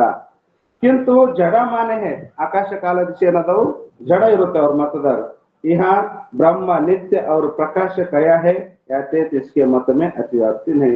ನಾವು ನಿತ್ಯದ ಜೊತೆಗೆ ಪ್ರಕಾಶ ಅಂತ ಇಡುವುದರಿಂದ ನಿತ್ಯ ಮತ್ತು ಪ್ರಕಾಶ ಉಳ್ಳದ್ದೇ ಬ್ರಹ್ಮ. ಕೇವಲ ನಿತ್ಯನೇ ಬ್ರಹ್ಮ ಅಂದ್ವಿ ಅಂದ್ರ ಎಲ್ಲಿ ಆಗ್ತದ ಅತಿವ್ಯಾಪ್ತಿ ಆಗ್ತದೆ. ನ್ಯಾಯಶಾಸ್ತ್ರದ ಆಕಾಶ ಕಾಲ ದಿಶಾ ಆತ್ಮ ಮನದಲ್ಲಿ ಅತಿವ್ಯಾಪ್ತಿ. ಆ ಅತಿವ್ಯಾಪ್ತಿ ದೋಷ ನಿವೃತ್ತಿ ಮಾಡೋ ಸಲುವಾಗಿ ನಿತ್ಯದ ಜೊತೆಗೆ ಏನಂತ ಇಟ್ಟಿದ್ದಾರೆ ಅವರು, ಪ್ರಕಾಶ ಅಂತ ಇಡುವುದರಿಂದ ಅವ್ರು ನಿತ್ಯ ಅಂತ ಒಪ್ಪ್ಯಾರ. ಆಕಾಶಾದಿಗಳಿಗೆ ನಿತ್ಯ ಅಂತ ಒಪ್ಪ್ಯಾರ, ಆದ್ರೆ ಜಡ ಅಂತ ಒಪ್ಪ್ಯಾರ, ಪ್ರಕಾಶ ರೂಪ ಅಂತ ಒಪ್ಪಿರುವುದಿಲ್ಲ. ಆದ್ರಿಂದ ನಮ್ಮ ಬ್ರಹ್ಮನ ಲಕ್ಷಣ ನಿತ್ಯದ ಜೊತೆಗೆ ಪ್ರಕಾಶ ಅಂತ ಇಡುವುದರಿಂದ ನ್ಯಾಯಶಾಸ್ತ್ರದಲ್ಲಿ ಕೊಟ್ಟಂತ ಆಕಾಶಾದಿಗಳಲ್ಲಿ ಅತಿವ್ಯಾಪ್ತಿ ಆಗುವುದನ್ನೇ ಇಲ್ಲ. जो केवल ब्रह्म प्रकाश है ऐसा कहे तो ಪ್ರಕಾಶ ರೂಪವೇ ಬ್ರಹ್ಮ, ಪ್ರಕಾಶಕ್ಕೇನೆ ನಾವು ಬ್ರಹ್ಮ ಅಂತಂದ್ವಿ. ಪ್ರಕಾಶಕ್ಕೆ ಬ್ರಹ್ಮ ಅಂತ ನಾವು ಇಷ್ಟು ಮಾತ್ರ ಬ್ರಹ್ಮನ ಲಕ್ಷಣ ಮಾಡಿದ್ವಿ ಅಂದ್ರ ಸೂರ್ಯಾದಿಕ ಪ್ರಕಾಶನ ಮೇ ಅತಿವ್ಯಾಪ್ತಿ ಹೋವೆ. ಪ್ರಕಾಶಕ್ಕೆ ನಾವು ಬ್ರಹ್ಮ ಅಂದ್ರ ಸೂರ್ಯಗೂ ಬ್ರಹ್ಮ ಅನ್ಬೇಕಾಗ್ತದ, ಸೂರ್ಯನ ಪ್ರಕಾಶಕ್ಕೆ ಬ್ರಹ್ಮ ಅನ್ಬೇಕಾಗ್ತದ, ಚಂದ್ರನ ಪ್ರಕಾಶಕ್ಕೆ ಬ್ರಹ್ಮ ಅನ್ಬೇಕಾಗ್ತದ, ನಕ್ಷತ್ರ ದೀಪ ಜ್ಯೋತಿಗಳ ಪ್ರಕಾಶಕ್ಕೆ ಬ್ರಹ್ಮ ಅನ್ಬೇಕಾಗುತ್ತದೆ. ಪ್ರಕಾಶನೇ ಬ್ರಹ್ಮ ಅಂದ್ರ ಪ್ರಕಾಶನೇ ಬ್ರಹ್ಮ ಅಂದ್ರೆ ಸೂರ್ಯಾದಿ ಪ್ರಕಾಶಗಳಲ್ಲಿ ಅತಿವ್ಯಾಪ್ತಿ ಆಗ್ತದ. ಒಂದು ಎರಡನೇದು ವಾ ನ್ಯಾಯ ಮತ್ತೊಮ್ಮೆ ಆತ್ಮ का ಜ್ಞಾನ ಗುಣ ಮಾನೆ ಹೇ इसमें ಅತಿವ್ಯಾಪ್ತಿ ಹೋವೆ. ನ್ಯಾಯಶಾಸ್ತ್ರದಲ್ಲಿ ಆತ್ಮ ಜ್ಞಾನ ಗುಣ ಅಂತ ಹೋಗ್ತಾರೆ. ಹೆಂಗ ಅದು ಆತ್ಮನ ಸುಖ ಗುಣ ಅಂತ ಏನು ಹೇಳ್ಯಾರಲ್ಲ, ಹಂಗ ನ್ಯಾಯಶಾಸ್ತ್ರದಲ್ಲಿ ಇಲ್ಲಿ ಆತ್ಮ ಕೂಡ ಜ್ಞಾನ ಗುಣ ಅಂತ ಹೋಗ್ತಾರೆ. ನ್ಯಾಯಶಾಸ್ತ್ರದಲ್ಲಿ ಅತಿವ್ಯಾಪ್ತಿ, ನ್ಯಾಯಶಾಸ್ತ್ರದಲ್ಲಿ ಒಪ್ಪಲ್ಪಟ್ಟಂತ ಆತ್ಮ ಜ್ಞಾನ ಗುಣ ಅಂತ ಹೇಳ್ಯಾರಲ್ಲ, ಅಲ್ಲಿ ಅತಿವ್ಯಾಪ್ತಿ ಆಗ್ತದೆ. ಅತಿವ್ಯಾಪ್ತಿ ಹೋದ ಮೂರ್ ಹೇಳ್ಯಾರ ಒಟ್ಟ ಟೋಟಲ್. ಪ್ರಕಾಶಕ್ಕನೇ ನಾವು ಬ್ರಹ್ಮ ಅಂದಿವಿ ಅಂದ್ರ ಆಕಾಶ ಇದು ಸೂರ್ಯಾದಿ ಪ್ರಕಾಶದಲ್ಲಿ ಅತಿವ್ಯಾಪ್ತಿ ಆಗುತ್ತದೆ, ಒಂದೇ ಮಾತು. ಎರಡನೇ ಮಾತು, ನ್ಯಾಯಶಾಸ್ತ್ರದಲ್ಲಿ ಒಪ್ಪಲ್ಪಟ್ಟಂತ ಆತ್ಮಜ್ಞಾನ ಗುಣ, ಆತ್ಮಜ್ಞಾನ ಸ್ವರೂಪ ಅನ್ನಲ್ಲ ಅವರು, ಆತ್ಮಜ್ಞಾನ ಹುಳ್ಳವ ಅಂತ, ಜ್ಞಾನ ಹುಳ್ಳವಂತ ಅವ್ರ ಮತದಲ್ಲಿ ಅತಿವ್ಯಾಪ್ತಿ ಆಗುತ್ತದೆ. ಮೂರನೇದು ಕ್ಷಣಿಕ ವಿಜ್ಞಾನವಾದಕ್ಕೆ ಮತ್ತೊಮ್ಮೆ ಆತ್ಮ ಕ್ಷಣಿಕ ವಿಜ್ಞಾನ ರೂಪ ಮಾನೆ ಹೇ. ಕ್ಷಣಿಕ ವಿಜ್ಞಾನವಾದಿ ಅಂತ ಬುದ್ಧಿಗೆ ಆತ್ಮ ಅಂತಾರೆ. ಕ್ಷಣಿಕ ವಿಜ್ಞಾನವಾದಿಗಳು ಬುದ್ಧಿಗೆ ಆತ್ಮ ಅಂತಾರ. ಈಗ ಅವ ಏನಂತ ಒಪ್ಪಿದವರು ಕ್ಷಣಿಕ ವಿಜ್ಞಾನವಾದಿಗಳು ಮತ್ತೊಮ್ಮೆ ಆತ್ಮ ಕ್ಷಣಿಕ ವಿಜ್ಞಾನ ರೂಪ ಹೇ. ಜ್ಞಾನ ರೂಪ. ಎಂತ ಜ್ಞಾನ ರೂಪದ? ಕ್ಷಣಿಕ ಜ್ಞಾನ ರೂಪ. ಕ್ಷಣ ಕ್ಷಣದಲ್ಲಿ ಉತ್ಪತ್ತಿ ಆಗ್ತದೆ, ಕ್ಷಣ ಕ್ಷಣದಲ್ಲಿ ನಾಶವಾಗುತ್ತದೆ. ಕ್ಷಣಿಕ ವಿಜ್ಞಾನವಾದಿ ಕಿಸುಮೆ ಅತಿವ್ಯಾಪ್ತಿ ಹೋವೆ, ಅವ್ರ ಮತದಲ್ಲಿ ಅತಿವ್ಯಾಪ್ತಿ ಆಗುತ್ತದೆ. ಟೋಟಲಿ ಪ್ರಕಾಶಕ್ಕನೇ ನಾವು ಬ್ರಹ್ಮ ಅಂತ ಬ್ರಹ್ಮನ ಲಕ್ಷಣ ಮಾಡಿದ್ರ ಸೂರ್ಯಾದಿ ಪ್ರಕಾಶದಲ್ಲಿ ಅತಿವ್ಯಾಪ್ತಿ ಆಗುತ್ತದೆ. ನ್ಯಾಯಶಾಸ್ತ್ರದಲ್ಲಿ ಪಟ್ಟಂತ ಆತ್ಮ ಜ್ಞಾನ ಗುಣ ಅಂತ ಹೇಳ್ತಾರ, ಅವ್ರ ಮತದಲ್ಲಿ ಅತಿವ್ಯಾಪ್ತಿ ಆಗುತ್ತದೆ. ಕ್ಷಣಿಕ ವಿಜ್ಞಾನವಾದ ಕ್ಷಣ ಕ್ಷಣದೊಳಗೆ ಜ್ಞಾನ ಉತ್ಪತ್ತಿ ಆಗ್ತದ, ನಷ್ಟ ಆಗ್ತದ ಅಂತ ಹೇಳ್ತಾರ, ಅವ್ರ ಮತದಲ್ಲಿ ಅತಿವ್ಯಾಪ್ತಿ ಆಗುತ್ತದೆ. जिसके निवारणार्थ ब्रह्म के लक्षण में प्रकाश के साथ विभु कया है. ಈ ಅತಿವ್ಯಾಪ್ತಿ ದೋಷವನ್ನು ಕಳೆದಕ್ಕೋಸ್ಕರವಾಗಿ ಗ್ರಂಥಕಾರ ಏನ್ ಮಾಡಿದ್ದಾರೆ ಇಲ್ಲಿ? ಆ ದೋಷ ಪ್ರಕಾಶದ ಜೊತೆಗೆ ಏನ್ ಮಾಡಿದ್ದಾರೆ? ವಿಭು ಅಂತ ಒಪ್ಪಿದ್ದಾರೆ. ವ್ಯಾಪಕ ಪ್ರಕಾಶನೂ ಇರಬೇಕು ಮತ್ತು ವ್ಯಾಪಕನೂ ಇರಬೇಕು. ಪ್ರಕಾಶ ರೂಪನ ಪ್ರಕಾಶದ ಜೊತೆಗೆ ವ್ಯಾಪಕ. ಪ್ರಕಾಶ ಯಾವುದು ಪ್ರಕಾಶ ರೂಪವಾಗಿದೆಯೋ ವ್ಯಾಪಕವಾಗಿದೆಯೋ ಅದುವೇ ಬ್ರಹ್ಮ. ಈಗ ಬ್ರಹ್ಮನ ಪ್ರಕಾಶದ ಜೊತೆಗೆ ನಾವು ವಿಭು ಅಂತ ಹೇಳುವುದರಿಂದ सूर्यादि को प्रकाश व्यापक नहीं है किंतु परिचिन्न है. तम्मेಲ್ಲರಿಗೂ ಗೊತ್ತದು ಸೂರ್ಯಾದಿ ಪ್ರಕಾಶ ವ್ಯಾಪಕ ಅದೇನದು ಪರಿಚಿನ್ನ. ಇಲ್ಲಿ ನಮಗೆ ಈಗ ಸೂರ್ಯನ ಪ್ರಕಾಶ ಅದ, ಅದೇ ಈಗ ಅಮೆರಿಕದಾಗ ಹೋದಾಗ ಸೂರ್ಯನ ಪ್ರಕಾಶ ಅದ ಏನು? ಅಲ್ಲಿ ಕತ್ತಲ ಅದ, ಪರಿಚಿನ್ನ ಅದ. ಸೂರ್ಯನ ಪ್ರಕಾಶ ಪರಿಚಿನ್ನ ಅದ. ಆದ್ದರಿಂದ ನಾವು ಪ್ರಕಾಶದ ಜೊತೆಗೆ ವಿಭು ಅಂದ್ರೆ ವ್ಯಾಪಕ ಅಂತ ಹೇಳುವುದರಿಂದ ಸೂರ್ಯನ ಪ್ರಕಾಶ ಅದು ವ್ಯಾಪಕ ಇಲ್ಲ, ಅದು ಪರಿಚಿನ್ನವಾಗಿರುತ್ತದೆ. ನಮ್ಮ ಬ್ರಹ್ಮನ ಲಕ್ಷಣ ಅಲ್ಲಿ ಅತಿವ್ಯಾಪ್ತಿ ಆಗುವುದಿಲ್ಲ. ನೈಯಾಯಿಕ ಆತ್ಮಕ್ಕೆ ಜ್ಞಾನ ಗುಣಕ್ಕೂ ವ್ಯಾಪಕ ನೈ ಮಾನೆ ಕಿಂತು ಪರಿಚಿನ್ನ ಮಾನೆ. ಯಾಕ ಜ್ಞಾನ ಗುಣ ಅಂತ ಹೇಳ್ಯಾರ ಅವ್ರು. ಅಂದ್ಮ್ಯಾಗ ಆತ್ಮ ಜ್ಞಾನ ಗುಣ ಅಂತ ಹೇಳೋದ್ರಿಂದ ಅವ್ರು ವ್ಯಾಪಕ ಅಂತ ಹೇಳಿಲ್ಲ, ಅವರು ಪರಿಚಿನ್ನನೆ ಹೇಳಿ ಬಿಡಕ್ ಪರಿಚಿನ್ನನೆ ಆಗ್ತದೆ. ಗುಣ ಆದ್ಮ್ಯಾಗ ಅಲ್ಲಿ ಪರಿಚಿನ್ನನೆ ಆಗುತ್ತದೆ. ಪರಿಚಿನ್ನ ಮಾನೆ. ಕ್ಷಣಿಕ ವಿಜ್ಞಾನವಾದ ಮತ ಪ್ರಶ್ನೆನೇ ಬರಲ್ಲ. ಯಾಕ ಕ್ಷಣ ಕ್ಷಣದ ಜ್ಞಾನ ಹುಡುಕ್ತದ, ಜ್ಞಾನ ನಾಶ ಆಗ್ತದೆ. ವ್ಯಾಪಕ ಅಂತ ಹೇಳಕ್ ಅವ್ರ ಮತದಾಗ ಬರುತ್ತೆ. ಅದರಂತೆ ಕ್ಷಣಿಕ ವಿಜ್ಞಾನವಾದಿ ಕ್ಷಣಿಕ ವಿಜ್ಞಾನಕ್ಕೂ ವ್ಯಾಪಕ ನೈ ಮಾನೆ ಹೇ ಕಿಂತು ಪರಿಚಿನ್ನ ಮಾನೆ ಹೇ. ಅವರು ಕೂಡ ಜ್ಞಾನ ಏನದ ಅಂದ್ರ ಅದು ಪರಿಚಿನ್ನ ಇರುತ್ತದೆ. ನ್ಯಾಯಶಾಸ್ತ್ರದಲ್ಲಿ ಕೂಡ ಆತ್ಮನ ಜ್ಞಾನ ಅದು ಪರಿಚಿನ್ನವಾಗಿ ಇರುತ್ತದೆ. ಸೂರ್ಯನ ಪ್ರಕಾಶಾದಿಗಳು ಪರಿಚಿನ್ನ ಇರುತ್ತವೆ. ಆದ್ದರಿಂದ ನಮ್ಮ ಬ್ರಹ್ಮನ ಲಕ್ಷಣ ಎದ್ರ ಜೊತೆಗೆ? ಪ್ರಕಾಶದ ಜೊತೆಗೆ ವಿಭು ಅಂತ ಇಡುವುದರಿಂದ, ವ್ಯಾಪಕ ಅಂತ ಇಡುವುದರಿಂದ ಈ ಮೂರರಲ್ಲಿ ಅತಿವ್ಯಾಪ್ತಿ ಆಗೋದಿಲ್ಲ. ಸೂರ್ಯಾದಿ ಪ್ರಕಾಶದಲ್ಲಿನೂ ಕೂಡ ಅತಿವ್ಯಾಪ್ತಿ ಆಗೋದಿಲ್ಲ. ನ್ಯಾಯಶಾಸ್ತ್ರದಲ್ಲಿ ಪಟ್ಟಂತ ಆತ್ಮ ಜ್ಞಾನ ಗುಣ ಅಂತ ಹೇಳ್ತಾರೆ, ಅವ್ರ ಮತದಲ್ಲಿಯೂ ಕೂಡ ಅತಿವ್ಯಾಪ್ತಿ ಆಗೋದಿಲ್ಲ. ಕ್ಷಣಿಕ ವಿಜ್ಞಾನವಾದ ಕ್ಷಣ ಕ್ಷಣದಾಗ ಜ್ಞಾನ ಹುಡ್ತದ, ನಾಶ ಆಗ್ತಂತಾರ, ಅವರು ಕೂಡ ಆ ಜ್ಞಾನ ಪರಿಚಿನ್ನ ಅಂತ ಒಪ್ಪಿರೋದ್ರಿಂದ ಅವ್ರ ಮತದಲ್ಲಿ ಕೂಡ ನಮ್ಮದು ಬ್ರಹ್ಮನ ಲಕ್ಷಣ ಅತಿವ್ಯಾಪ್ತಿ ಆಗುವುದನ್ನೇ ಇಲ್ಲ. यह ब्रह्म प्रकाश और विभु कह है आते तिनमें अतिव्याप्ति नहीं, अतिव्याप्ति दोष बरलिಲ್ಲ. जो केवल ब्रह्म विभु है ऐसा कहे तो ಬ್ರಹ್ಮ ಬಿಡ್ರಿ, ಪ್ರಕಾಶ ಬಿಡೋದೇ ಕೇವಲ ವ್ಯಾಪಕ ಇದ್ದುದೇ ಬ್ರಹ್ಮ ಅಂತ ಹೇಳಿದ್ವಂತ. ವ್ಯಾಪಕ ಇದ್ದುದೇ ನಾವು ಬ್ರಹ್ಮ ಅಂತ ಬ್ರಹ್ಮನ ಲಕ್ಷಣ ಮಾಡಿದ್ವಿ ಅಂದ್ರ ಎಲ್ಲಿ ಅತಿವ್ಯಾಪ್ತಿ? ಐಸಾ ಕಹೆ ತೋ ಆಕಾಶ ಅದಕ್ಕೆ ವ್ಯಾಪಕ ಹೇ ತಿನ್ಮೆ ಅತಿವ್ಯಾಪ್ತಿ ಹೋಗಿ. ಆಕಾಶ ಆಕಾಶ ವ್ಯಾಪಕ ಅದೇ ಎಲ್ಲಿಲ್ಲ ಆಕಾಶ? ಈ ಗೋಡ್ಯಾಗ ಅದ, ಗೋಡ್ಯಾಗ ಈ ಗೋಡ್ಯಾಗ ಆಕಾಶ ಅದ ಕಾಣತದ. ಹೆಂಗ ಅನುಭವ? ಇದ್ರೊಳಗ ಬೈಲ ಆಕಾಶ ಅಂದ್ರೆ ಬೈಲಿ ಗೋಡ್ಯಾಗ ಅದಂತ ಹೆಂಗ್ ಗೊತ್ತಾಗುತ್ತದ? ನಾವು ಮಳೆ ಹೊಡೆದ್ರಂದ್ರೆ ಹೋಗಲ್ಲ ಆಗ್ತದಲ್ಲ, ಒಳಗ ಹೋಗ್ತದ ಅಂದಾಗ ಅಲ್ಲಿ ಬೈಲಿದ್ದಾಗೆ ಹೋಗಕ್ ಬರ್ತದ. ಬೈಲಿಲ್ಲ ಅಂದ್ರೆ ಹೋಗಕ ಬರುವುದೇನಿಲ್ಲ. ಅದಕ್ಕೆ ಏನದ? ಆಕಾಶ ವ್ಯಾಪಕ. ವ್ಯಾಪಕ ಇದ್ದದ್ದೇ ನಾವು ಬ್ರಹ್ಮ ಅಂದ್ವಿ ಅಂದ್ರ ಆಕಾಶನು ಕೂಡ ವ್ಯಾಪಕವಾಗಿರುತ್ತದೆ. ಎಲ್ಲಾ ಕಡೆ ಆಕಾಶ, ಮ್ಯಾಗರ ಹೋಗ್ರಿ ತಳಗರ ಹೋಗ್ರಿ ಯಾವ ದಿಕ್ಕಿಗೂ ನೋಡ್ರಿ ಬೈಲಾಗ ಹೋಗ್ಬೇಕಲ್ಲ. ಅಂದ ಮೇಲೆ ಆಕಾಶದಲ್ಲಿ ಅತಿ ಅದು. ನಾವು ವ್ಯಾಪಕ ಇದ್ದದ್ದೇ ಬ್ರಹ್ಮ ಅಂದ್ರೆ ಆಕಾಶ. ಅಷ್ಟೊಂದು ಆದಿಕ್ ಶಬ್ದ ಕೊಟ್ಟರು. ಆಕಾಶ ಆದಿಕ್ ಮುಂತಾದವರು ಯಾವ್ಯಾವು?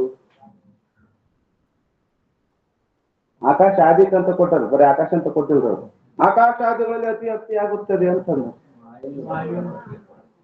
ಅಲ್ಲ ಆಕಾಶಕ್ಕಿಂತ ತಳ ಸಣ್ಣದೈತೆ ಅದು ಅದೇನ್ ವ್ಯಾಪಕ ಗಾಳಿ ಆಕಾಶ ಆದಿತ್ತು ಆಕಾಶದ ಮೇಲೆ ಆಕಾಶ ಆಕಾಶಕ್ಕೆ ಕಾರಣವಾದಂತ ಮಹತತ್ವ ಕಾರಣವಾದಂತ ಪ್ರಧಾನ ಕಾರಣವಾದಂತ ಪ್ರಕೃತಿ ಇವದಲ್ರಿ ಅದು ಆದಿ ಮುಂದೆ ಮ್ಯಾಗ ಹೋಗ್ಬೇಕು ನಾವು ತಳ ಬರಕ್ ಬರಲ್ಲ ಇವು ಪರಿಚಯ ಆಗ್ತಾವ ಆಕಾಶಕ್ಕಿಂತಲೂ ಪರಿಚಯ ಆಗಲ್ಲ ಗಾಳಿ ನೀವು ಅಂತಂದ್ರಿ ಜಲ ಅಗ್ನಿ ಅಂದ್ರಪ್ಪ ನೀವು ಪರಿಚಯ ಆಗ್ತಾವ ಅದಕ್ಕೆ ಆಕಾಶಾದಿ ಕಮ್ಮಿ ಆಕಾಶದಲ್ಲಿ ಅತಿವ್ಯಾಪ್ತಿ ಆಗುತ್ತದೆ ಮಹತತ್ವದಲ್ಲಿ ಅತಿವ್ಯಾಪ್ತಿ ಆಗುತ್ತದೆ ಪ್ರಧಾನದಲ್ಲಿ ಅತಿವ್ಯಾಪ್ತಿ ಆಗುತ್ತದೆ ಪ್ರಕೃತಿ ಒಳಗೆ ಅತಿವ್ಯಾಪ್ತಿ ಆಗುತ್ತದೆ ಬ್ರಹ್ಮನ ಲಕ್ಷಣ ಆಕಾಶಾದಿಕ್ಮೆ ತಿನ್ನ ಅತಿವ್ಯಾಪ್ತಿ ಹೋಗಿ ಒಂದೇದು ಈಗ ಎರಡನೇದು नैयायिक प्रभाकर आत्मा को युहू माने हैं इसमें अतिव्याप्ति होगी नैयायिक प्रभाकर और ಆತ್ಮನಿಗೆ ಏನಂತಾರ ವ್ಯಾಪಕ ಅಂತ ಹೋಗ್ತಾರೆ ಅವರ ಮತದಲ್ಲಿ ಅತಿವ್ಯಾಪ್ತಿ ಆಗುತ್ತದೆ ಒಂದು ಆಕಾಶಾದಿಗಳಲ್ಲಿ ಅತಿವ್ಯಾಪ್ತಿ ಆಗುತ್ತದೆ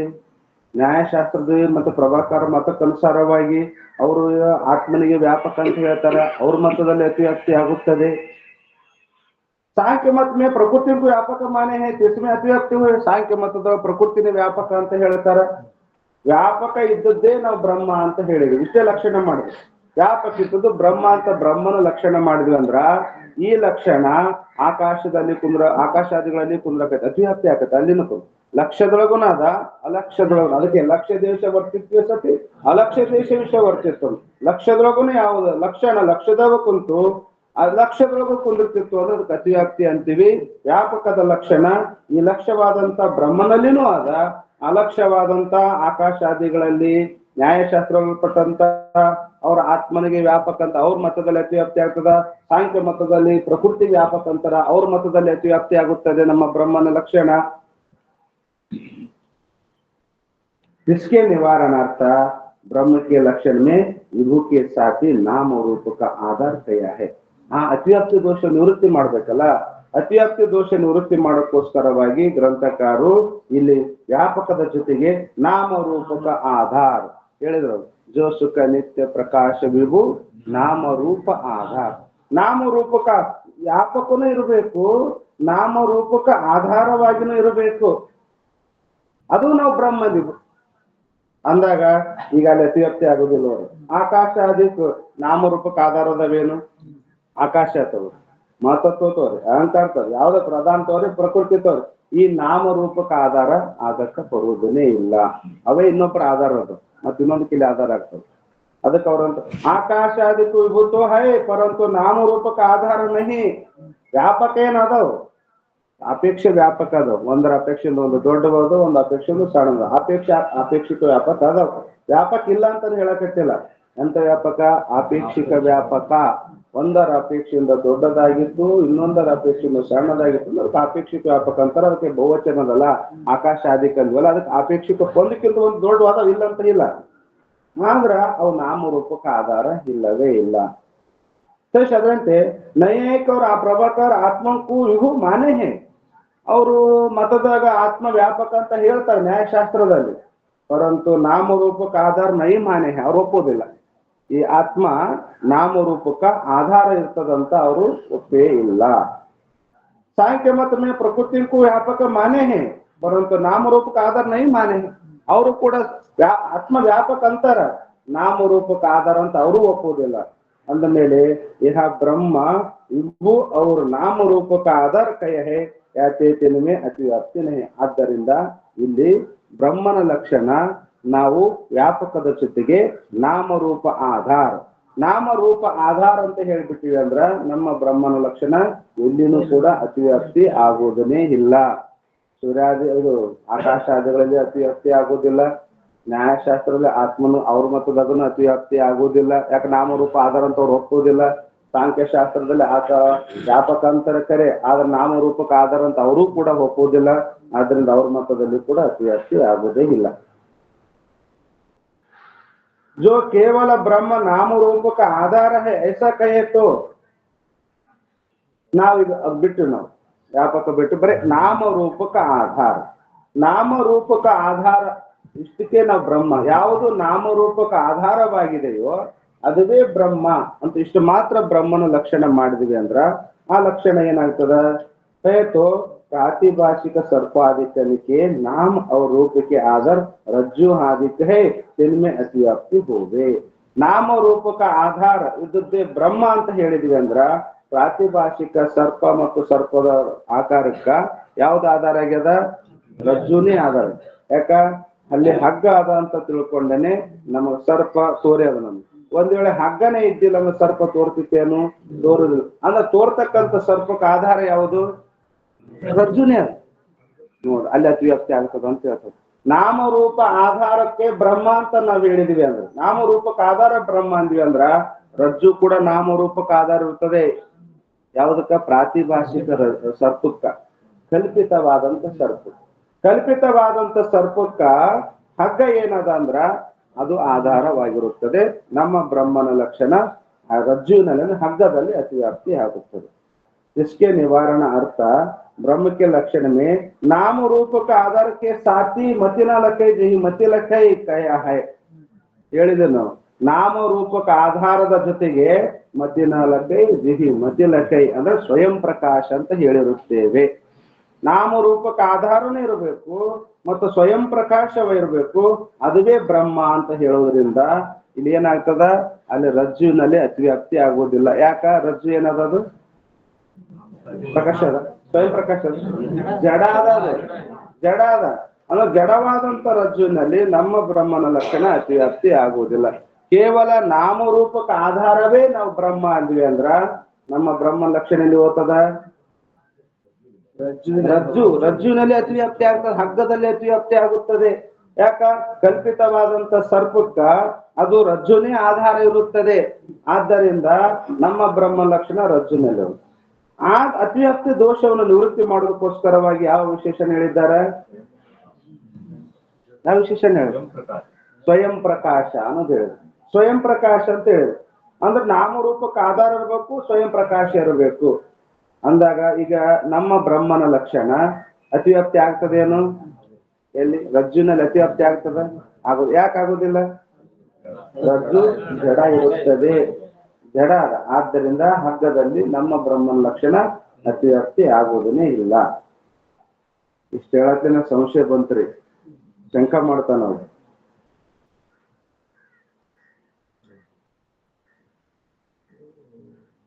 यद्यपि नाम रूप का आधार इस एक विशेषण से ही किसी मत के कोई पदार्थ में ब्रह्म के लक्षण की अतिव्याप्ति नहीं हुए तुम्हें याके नाम रूप का आधार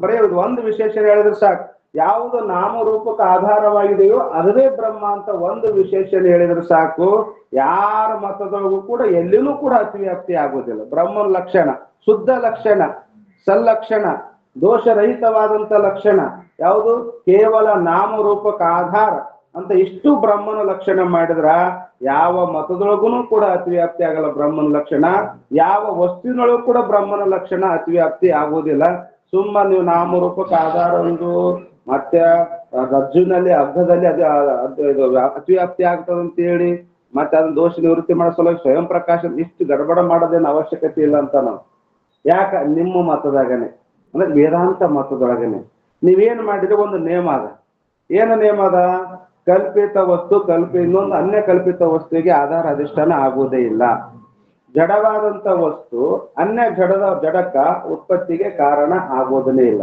ನೀವು ಹೇಳಿದ್ರಿ ಪ್ರಾತಿಭಾಷಿಕ ಸರ್ಪಕ್ಕ ಹಗ್ಗ ಆಧಾರ ಅಂತ ಹೇಳಿದ್ರಲ್ಲ ಅವ್ರಂತನ ಪ್ರಾತಿಭಾಷಿಕ ಸರ್ಪಕ್ಕ ಹಗ್ಗ ಆಗೋದಿಲ್ಲ ನೀವು ವೇದಾಂತದಾಗ ಏನ್ ಹೇಳ್ತೀರಂದ್ರೆ ನೀವು ರಜ್ಜು ಉಪೇತ ಚೇತನ ಹೇಳ್ತೀರಿ ಹಗ್ಗ ಅಲ್ಲ ಸ್ಥೂಲ ದೃಷ್ಟಿಯಿಂದ ಹಗ್ಗ ಅಂತ ಹೇಳ್ಯಾರ ಅವ್ರು ಸೂಕ್ಷ್ಮವಾಗಿ ನೋಡಿದ್ರಪ್ಪ ಅಂದ್ರ ಅದಕ್ಕೆ ಯಾವ್ದಾಗ್ತದ ರಜ್ಜು ಉಪೇತ ಚೇತನ ಅದಕ್ಕಿಂತಲೂ ಸೂಕ್ಷ್ಮ ಹೋದ್ರಿ ಅಂದ್ರ ಕರೆಕ್ಟ್ ಅದಕ್ಕಿಂತಲೂ ಸೂಕ್ಷ್ಮ ಮೊದಲು ಸ್ಥೂಲ ದೃಷ್ಟಿಕೋನದಾಗ ರಜ್ಜು ಅಂತ ಹೇಳಿದ್ವಿ ನಾವು ಅದಕ್ಕಿಂತ ಸ್ವಲ್ಪ ಸೂಕ್ಷ್ಮ ಒಳಗೆ ಹೋದಾಗ ರಜ್ಜು ಉಪೇತ ಚೇತನ ಹೇಳಿದ್ವಿ ಅದಕ್ಕಿಂತಲೂ ಸೂಕ್ಷ್ಮ ಒಳಗೆ ಹೋದಾಗ ವೃತ್ತಿ ಉಪಯುಕ್ತ ಚೇತನ ಅಧಿಷ್ಠಾನ ಅಂತ ಹೇಳ್ತೀರಿ ನೀವು ಅದಕ್ಕೆ ಅವ್ರಂತಾರ ಇಲ್ಲಿ नामरूप का आधार इस एक विशेषण से किसी मत के कोई पदार्थ में लक्षण की अतिव्याप्ति नहीं हो वेदांत में रज्जु आदि के स्थल में कल्पित सर्पाधिकन के नाम रूप का आधार रज्जु उपयुक्त चेतन ही अंगीकार किया है, रज्जु अधिक नहीं ಹೇಳಿರು ಅಂದ್ರ ರಜ್ಜು ಉಪಯುಕ್ತ ಚೇತನ ಆಧಾರ ಅಂತ ಹೇಳಿರಿ, ಅಧಿಷ್ಠಾನ ಅಂತ ಹೇಳಿರಿ, ಆದ್ರೆ ರಜ್ಜು ಅಂತ ಹೇಳಿಲ್ಲ. ಕಲ್ಪಿತವಾದಂತ ಸರ್ಪಕ್ಕ ಆಧಾರ ಅಧಿಷ್ಠಾನ ಯಾವ್ದಂತ ಹೇಳಿರಿ ನೀವು? ರಜ್ಜು ಉಪಯುಕ್ತ ಚೇತನ ಹೇಳಿರವೇನ, ರಜ್ಜು ಅಂತ ನೀವು ಹೇಳೇ ಇಲ್ಲ. ರಜ್ಜು ನಹಿ, ರಜ್ಜು ಅದಕ್ಕೆ ನಹಿ, ಮತ್ತಿಷ್ಟ ಅದ ಆಧಾರ ಅದ ಆಗಿಲ್ಲ ಅಂದ್ಮ್ಯಾಗ ಇಲ್ಲಿ ಅತಿವ್ಯಾಪ್ತಿ ಆಗುದಿಲ್ಲ. ರಜ್ಜುನೊಳಗ ಆಗ್ತದ ಅತಿವ್ಯಾಪ್ತಿ. ನಾಮರೂಪಕ್ಕೆ ಆಧಾರ ಅಂತ ಹೇಳೋದ್ರಿಂದ ಎಲ್ಲಿನೂ ಕೂಡ ಅತಿವ್ಯಾಪ್ತಿ ಆಗುದಿಲ್ಲ. ಶುದ್ಧ ಲಕ್ಷಣ ಬ್ರಹ್ಮಂದು ಅಂತ ಹೇಳಿದ್ರು. ಅದಕ್ಕೆ ಗ್ರಂಥಕಾರ समाधान ಹೇಳ್ತಾರೆ, तथापि यह जो रज्जु आदित्य नाम रूप की आधारता कई के अतिव्याप्ति निवारण करी है, सो ಸ್ಥೂಲ ದೃಷ್ಟಿ से करी है. ಇಲ್ಲಿ ನಾವು ರಜ್ಜುವಿಗೆ ಕಲ್ಪಿತ ಸರ್ಪಕ್ಕ ರಜ್ಜು ಆಧಾರ ಅಂತ ಹೇಳಿ, ಮತ್ತೆ ಅದಕ್ಕೆ ನಾವು ಸ್ವಯಂ ಪ್ರಕಾಶ ಅಂತ ಹೇಳಿ ಏನು ಅತಿವ್ಯಾಪ್ತಿ ದೋಷವನ್ನು ನಿವೃತ್ತಿ ಮಾಡಿವಲ್ಲ, ಮೊದಲು ಅಲ್ಲಿ ರಜ್ಜುವಿಗೆ ಸರ್ಪಕ್ಕ ರಜ್ಜು ಆಧಾರ ಅಂತ ನಾವು ಸ್ಥೂಲ ದೃಷ್ಟಿಯಲ್ಲಿ ಅಂಗೀಕಾರ ಮಾಡಿ ನಿವೃತ್ತಿ ಮಾಡಿವಿ. दृष्टि करे जो केवल ब्रह्म स्वयं प्रकाश ऐसा कहे तो केवल बिड्रा स्वयं प्रकाश इद्दे ब्रह्म अंदिवे, स्वयं प्रकाश इद्दे ब्रह्म अंदिवे अंದ್ರ कोई उपासक के मत में आत्मा स्वयं प्रकाश माने है, जिसमें अतिव्याप्ति हो गई. ಅದಕ್ಕೆ ಅವರು ಲೋಕಾಂತರ ಗಮನವೇ ಮೋಕ್ಷ ಅಂತಾರೆ ಉಪಾಸಕರು. ಅವ್ರು ಏನ್ ಹೇಳ್ತಾರ, ಅವರು ಕೇವಲ ಬ್ರಹ್ಮ ಇದು कोई उपासक मत में ಆತ್ಮ ಸ್ವಯಂ ಪ್ರಕಾಶ ಮಾನೆ ಹೇ. ಅವ್ರು ಕೆಲವರು ಮತಕಾರ ಹೇಳ್ಯಾರ ಆತ್ಮ ಸ್ವಯಂ ಪ್ರಕಾಶ ಇದ್ದಾನ. ಉಪಾಸಕರ ಮತದ ಮೇಲೆ ಅತಿವ್ಯಾಪ್ತಿ ಆಗುತ್ತದೆ. ನಿಮ್ಮದು ಸ್ವಯಂ ಪ್ರಕಾಶವೇ ಬ್ರಹ್ಮ ಅಂದ್ರ ಏನ್ ಲೋಕಾಂತರ ಗಮನವೇ ಮೋಕ್ಷ ಅಂತ ಹೇಳ್ತಕ್ಕಂಥ ಏನು ಉಪಾಸಕರು ಇರ್ತಾರಲ್ಲ, ಉಪಾಸಕರು ಕೂಡ ಆತ್ಮದ ಸ್ವಯಂ ಪ್ರಕಾಶ ಅಂತ ಹೇಳ್ತಾರೆ. ಅವ್ರ ಮತದಲ್ಲಿ ಅತಿವ್ಯಾಪ್ತಿ ಆಗುತ್ತೆ. जिसमें अतिव्याप्ति हो गई, जिसके निवारणार्थ ब्रह्म के लक्षण में स्वयं प्रकाश के साथ ही शुद्ध कया है. ನಾವು ಆ ಅತಿವ್ಯಾಪ್ತಿ ದೋಷ ನಿವೃತ್ತಿ ಮಾಡೋದಕ್ಕೋಸ್ಕರವಾಗಿ ನಾವೇನ್ ಮಾಡಿವಿ ಅಂದ್ರೆ ಸ್ವಯಂ ಪ್ರಕಾಶನೂ ಇರಬೇಕು ಮತ್ತೆ ಶುದ್ಧನೂ ಇರಬೇಕು. ಶುದ್ಧ है. उपासकों के मत में आत्मा स्वयं प्रकाश और अविद्यादि मल सहित मान्य है. और स्वयं प्रकाश ಅಂತ ಹೇಳ್ತಾರೆ, ಆತ್ಮ ಸ್ವಯಂ ಪ್ರಕಾಶ ಅಂತ ಹೇಳ್ತಾರೆ, ಆದ್ರೆ ಅವಿದ್ಯಾದಿ ಮಲ ದೋಷ ಸಹಿತ ಅಂತ ಹೇಳ್ತಾರೆ. ಶುದ್ಧ ಹೇಳಂಗಿಲ್ಲ ಅವರು. ಆತ್ಮ ಸ್ವಯಂ ಪ್ರಕಾಶ ಅದನ, ಅವಿದ್ಯಾದಿಗಳಿಂದ ಅದ ಅಂದ್ರೆ ಮಾಯದ ಕಾರ್ಯದಿಂದ ಯಾವುದು ಕೂಡ್ಕೊಂಡಿರ್ತದ ಅದಕ್ಕೆ ಏನಂತಾರ ಅಶುದ್ಧ ಅಂತ ಕರೀತಾರೆ, ಅಶುದ್ಧ ಅಂತ ಕರೀತಾರೆ. ನಾವು ಏನಂದ್ವಿ, ಶುದ್ಧ ಯಾವುದನ್ನು ಸಂಬಂಧ ಇಲ್ಲವೇ ಇಲ್ಲ. ಇಹ ಬ್ರಹ್ಮ ಸ್ವಯಂ ಪ್ರಕಾಶ ಅವರು ಶುದ್ಧಕಯ. ಆದ್ದರಿಂದ ಬ್ರಹ್ಮನಿಗೆ ನಾವು ಸ್ವಯಂ ಪ್ರಕಾಶ ಅಂತಲೂ ಹೇಳುತ್ತೇವೆ ಮತ್ತು ಶುದ್ಧ ಅಂತ ಹೇಳುತ್ತೇವೆ. ಯಾಕೆ ತಿನ್ಮೆ ಅತಿವ್ಯಾಪ್ತಿನೇ. ಆದ್ದರಿಂದ ನಮ್ಮ ಬ್ರಹ್ಮನ ಲಕ್ಷಣ ಉಪಾಸಕರ ಮತದಲ್ಲಿ ಆತ್ಮ ಏನು ಸ್ವಯಂ ಪ್ರಕಾಶ ಅಂತ ಹೇಳ್ಯಾರ, ಅವ್ರ ಮತದಲ್ಲಿ ಅತಿವ್ಯಾಪ್ತಿ ಆಗುವುದೇನೆ ಇಲ್ಲ. जो केवल ब्रह्म शुद्ध है ऐसा कहे तो ಶುದ್ಧ ಇದ್ದದ್ದೇ ಬ್ರಹ್ಮ ಅಂತ ಹೇಳಿದೆ. ಶುದ್ಧ ಇದ್ದದ್ದೇ ಬ್ರಹ್ಮ ಅಂತ ತಿಳ್ಕೊಂಡು ಬ್ರಹ್ಮನ ಲಕ್ಷಣ ಇಷ್ಟು ಮಾತ್ರ ನಾವು ಲಕ್ಷಣೆ ಮಾಡಿದೀವಿ ಅಂದ್ರೆ ಕೈಯತ್ತು.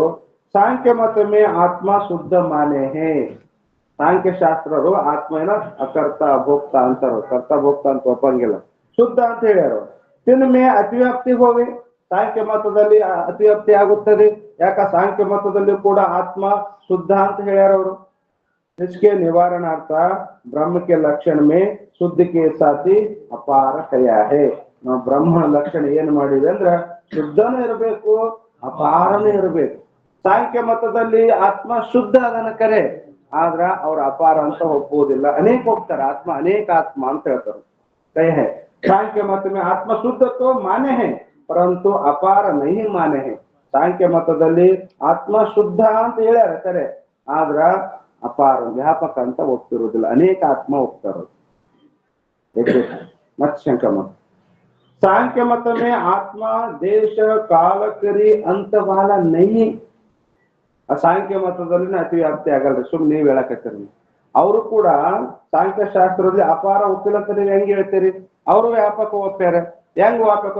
ದೇಶದಿಂದ ಪೂರ್ಣ ಅಂತ ಹೇಳ್ಯಾರ, ಕಾಲದಿಂದ ಪೂರ್ಣ ಅಂತ ಹೇಳ್ತಾರೆ. ಯಾಕಂದ್ರೆ ಅವ್ರನ್ನು ಕೂಡ ಜನ್ಮ ಮರಣ ಒಪ್ಪಂಗಿಲ್ಲ. ಆತ್ಮನಿಗೆ ಜನ್ಮ ಮರಣ ಒಪ್ಪುವುದಿಲ್ಲ ಅಂದ್ರೆ ಕಾಲದಿಂದನ ಅಂತ ಇಲ್ಲ, ಕಾಲದಿಂದನ ಅಂತಿಲ್ಲ. ಮತ್ತೆ ಎಲ್ಲದ್ರೊಳಗನ ಆತ್ಮ ಅದಾನ, ಅನೇಕಿದ್ರು ಕೂಡ ಎಲ್ಲರೊಳಗ ನಿಮ್ಮೊಳಗನ ಆತ್ಮ, ನಿಮ್ಮೊಳಗ ಆತ್ಮ, ಎಲ್ಲ ಆತ್ಮ ಅದಾನ ಅಂದ ಮ್ಯಾಲ ನಾನಂತ ಓದ್ತಿರ್ ಕೂಡ ಎಲ್ಲ ಕಡೆ ಅದನ್ನ. ಅದಕ್ಕೆ ಅವ್ರ ದೇಶದಿಂದ ಅಂತ ಇಲ್ಲ, ಕಾಲದಿಂದನೂ ಅಂತ ಇಲ್ಲ. ಅಂದ್ರೆ ನಿಮ್ಮ ಬ್ರಹ್ಮನ ಲಕ್ಷಣ ಏನಾಗ್ತದ ಅಂದ್ರೆ ವ್ಯಾಪಕ ಅಂತ ಹೇಳಿ ನೀವೇನು ಅತಿವ್ಯಾಪ್ತಿ ದೋಷ ನಿವೃತ್ತಿ ಮಾಡಕತ್ತಿರಲ್ಲ, ನಿಮ್ಮ ಬ್ರಹ್ಮನ ಲಕ್ಷಣದಲ್ಲಿ ಅತಿವ್ಯಾಪ್ತಿ ದೋಷ ಆಗುತ್ತದೆ. ಯಾಕಂದ್ರೆ ಸಾಂಖ್ಯಶಾಸ್ತ್ರದಲ್ಲಿ ಆತ್ಮನಿಗೆ ದೇಶದಿಂದನೂ ಪೂರ್ಣ ಒಪ್ಪ್ಯಾರ, ಕಾಲದಿಂದನೂ ಪೂರ್ಣ ಒಪ್ಪಿದ್ದಾರೆ. ಆದ್ದರಿಂದ ಅವ್ರ ಮತದಲ್ಲೂ ಕೂಡ ವ್ಯಾಪಕ ಅದ. ನಿಮ್ಮ ಬ್ರಹ್ಮನ ಲಕ್ಷಣ ಸಾಂಖ್ಯಶಾಸ್ತ್ರದಲ್ಲಿ ಒಪ್ಪಲ್ಪಟ್ಟಂತ ಆತ್ಮನಲ್ಲಿ ಅತಿವ್ಯಾಪ್ತಿ ಆಗುತ್ತದೆ. ಯದ್ಯಪಿಕರ ಶಂಕ ಮಾಡ್ತಾರೆ, ಆತ್ಮನಲ್ಲಿ ಅತಿವ್ಯಾಪ್ತಿ ಆಗುತ್ತದೆ. ಗ್ರಂಥಕ ಇಲ್ಲ. ತಥಾಪಿ ವಸ್ತುಕರಿ ಅಂತವಾಲ ಹೇ. ನಾವ್ ವ್ಯಾಪಕ ಅಂತ ಎದಕ್ಕಂದ್ರೆ ಮೊದಲು ನಿನ್ನೆ ಲಕ್ಷಣ ಮಾಡ್ಕೊಂಬಂದಾರ. ವ್ಯಾಪಕ ಅಂತ ಎದಕ್ಕಂತಾರ? ದೇಶ ಕುರ್ತ, ಕಾಲ ಕುರ್ತ, ವಸ್ತು ಕುರ್ತ, ಪರಿಚ್ಛೇದ ರಹಿತ ವ್ಯಾಪಕ ಅಂತ ಹೇಳ್ಯಾರ. ದೇಶದಿಂದ ಪೂರ್ಣ ಇರ್ಬೇಕು, ಕಾಲದಿಂದನೂ ಪೂರ್ಣ ಇರ್ಬೇಕು, ವಸ್ತುವಿನಿಂದನೂ ಪೂರ್ಣವಾಗಿರ್ಬೇಕು. ವ್ಯಾಪಕ ಅಂದ್ರೆ ಬರೇ ಒಂದರಿಂದ ಅಲ್ಲ, ಮೂರರಿಂದನೂ ಪೂರ್ಣವಾಗಿರ್ಬೇಕು. ದೇಶದಿಂದ ಪೂರ್ಣವಾಗಿರ್ಬೇಕು, ಕಾಲದಿಂದ ಪೂರ್ಣವಾಗಿರ್ಬೇಕು, ವಸ್ತುವಿನಿಂದನೂ ಕೂಡ ಪೂರ್ಣವಾಗಿರ್ಬೇಕು. ಅಂತದಕ್ಕೆ ನಾವು ವ್ಯಾಪಕ ಅಂದೀವಿ. ಆದ್ರೆ ಸಾಂಖ್ಯ ಮತದಲ್ಲಿನ ಆತ್ಮ ಹೇಳಕತ್ತಿಲ್ಲ ವ್ಯಾಪಕ ಅಂತೇಳಿ. ದೇಶದಿಂದ ಪೂರ್ಣ ಅಂತ ಒಪ್ತಾರ, ಕಾಲದಿಂದನೂ ಪೂರ್ಣ ಅಂತ ಒಪ್ತಾರ, ವಸ್ತುವಿನಿಂದ ಪೂರ್ಣ ಒಪ್ಪುವುದಿಲ್ಲ ಅವರು. ಅದು ಅಲ್ಲಿ ಕಡಿಮೆ ಬೀಳ್ತದ ಅವ್ರಿಗೆ. ಅದಕ್ಕೆ ನಮ್ಮ ಬ್ರಹ್ಮನ ಲಕ್ಷಣ ಅತಿವ್ಯಾಪ್ತಿ ಆಗೋದಿಲ್ಲ ಅಂತ. ವಸ್ತುಕರಿ ಅಂತವಾಲ ಹೇ ಯಾವುದು? ಆತ್ಮ. ಯಾರ ಮತದಾಗ? ಸಾಂಖ್ಯ ಮತದಲ್ಲಿ. ಸಾಂಖ್ಯ ಮತದಲ್ಲಿ ಆತ್ಮ ದೇಶದಿಂದ ಪೂರ್ಣ ಇರ್ಬೋದು, ಅವ್ರು ಒಪ್ಪಿರ್ಬೋದು, ಕಾಲದಿಂದನೂ ಪೂರ್ಣ ಒಪ್ಪಿರ್ಬೋದು, ಆದ್ರ ವಸ್ತುವಿನಿಂದ ಅಂತ ಇರುತ್ತದೆ. ಸಾಂಖ್ಯ ಶಾಸ್ತ್ರದಲ್ಲಿ ಆತ್ಮ ಮತ್ತೆ ನಮ್ಮ ಮತದಾಗಲ್ಲ. ಸಾಂಖ್ಯ ಶಾಸ್ತ್ರದಲ್ಲಿ ಅಂತವಾಲ ಹೇ. ಯಾಕೆ? ಸರ್ವತ ಅಪಾರ ನಹಿ. ಆತ್ಮ ಸಾಂಖ್ಯ ಮತದಲ್ಲಿ ಆತ್ಮ ಸರ್ವತ ವ್ಯಾಪಕ ಪರಿಪೂರ್ಣವಾಗಿ ಇಲ್ಲವೇ ಇಲ್ಲ. ಇಹ ಬ್ರಹ್ಮ ಶುದ್ಧ ಅವರು ಅಪಾರ. ಬ್ರಾಕೆಟ್ನ ಕೊಟ್ಟರು. ಅಪಾರ ಅಂದ್ರೆ ದೇಶ, ಕಾಲ, ವಸ್ತುಕರಿ ಅಂತತೆ ರಹಿತ. ದೇಶದಿಂದ, ಕಾಲದಿಂದ, ವಸ್ತುವಿನಿಂದ ಯಾವುದು ಅಂತ ಇಲ್ಲವೋ ಅದಕ್ಕೆ ಏನಂತಾರ? ವ್ಯಾಪಕ ಅಂತೇಳಿ. ಅಪಾರ ಕೈಯ ಹೈ ಯಾಕೆ?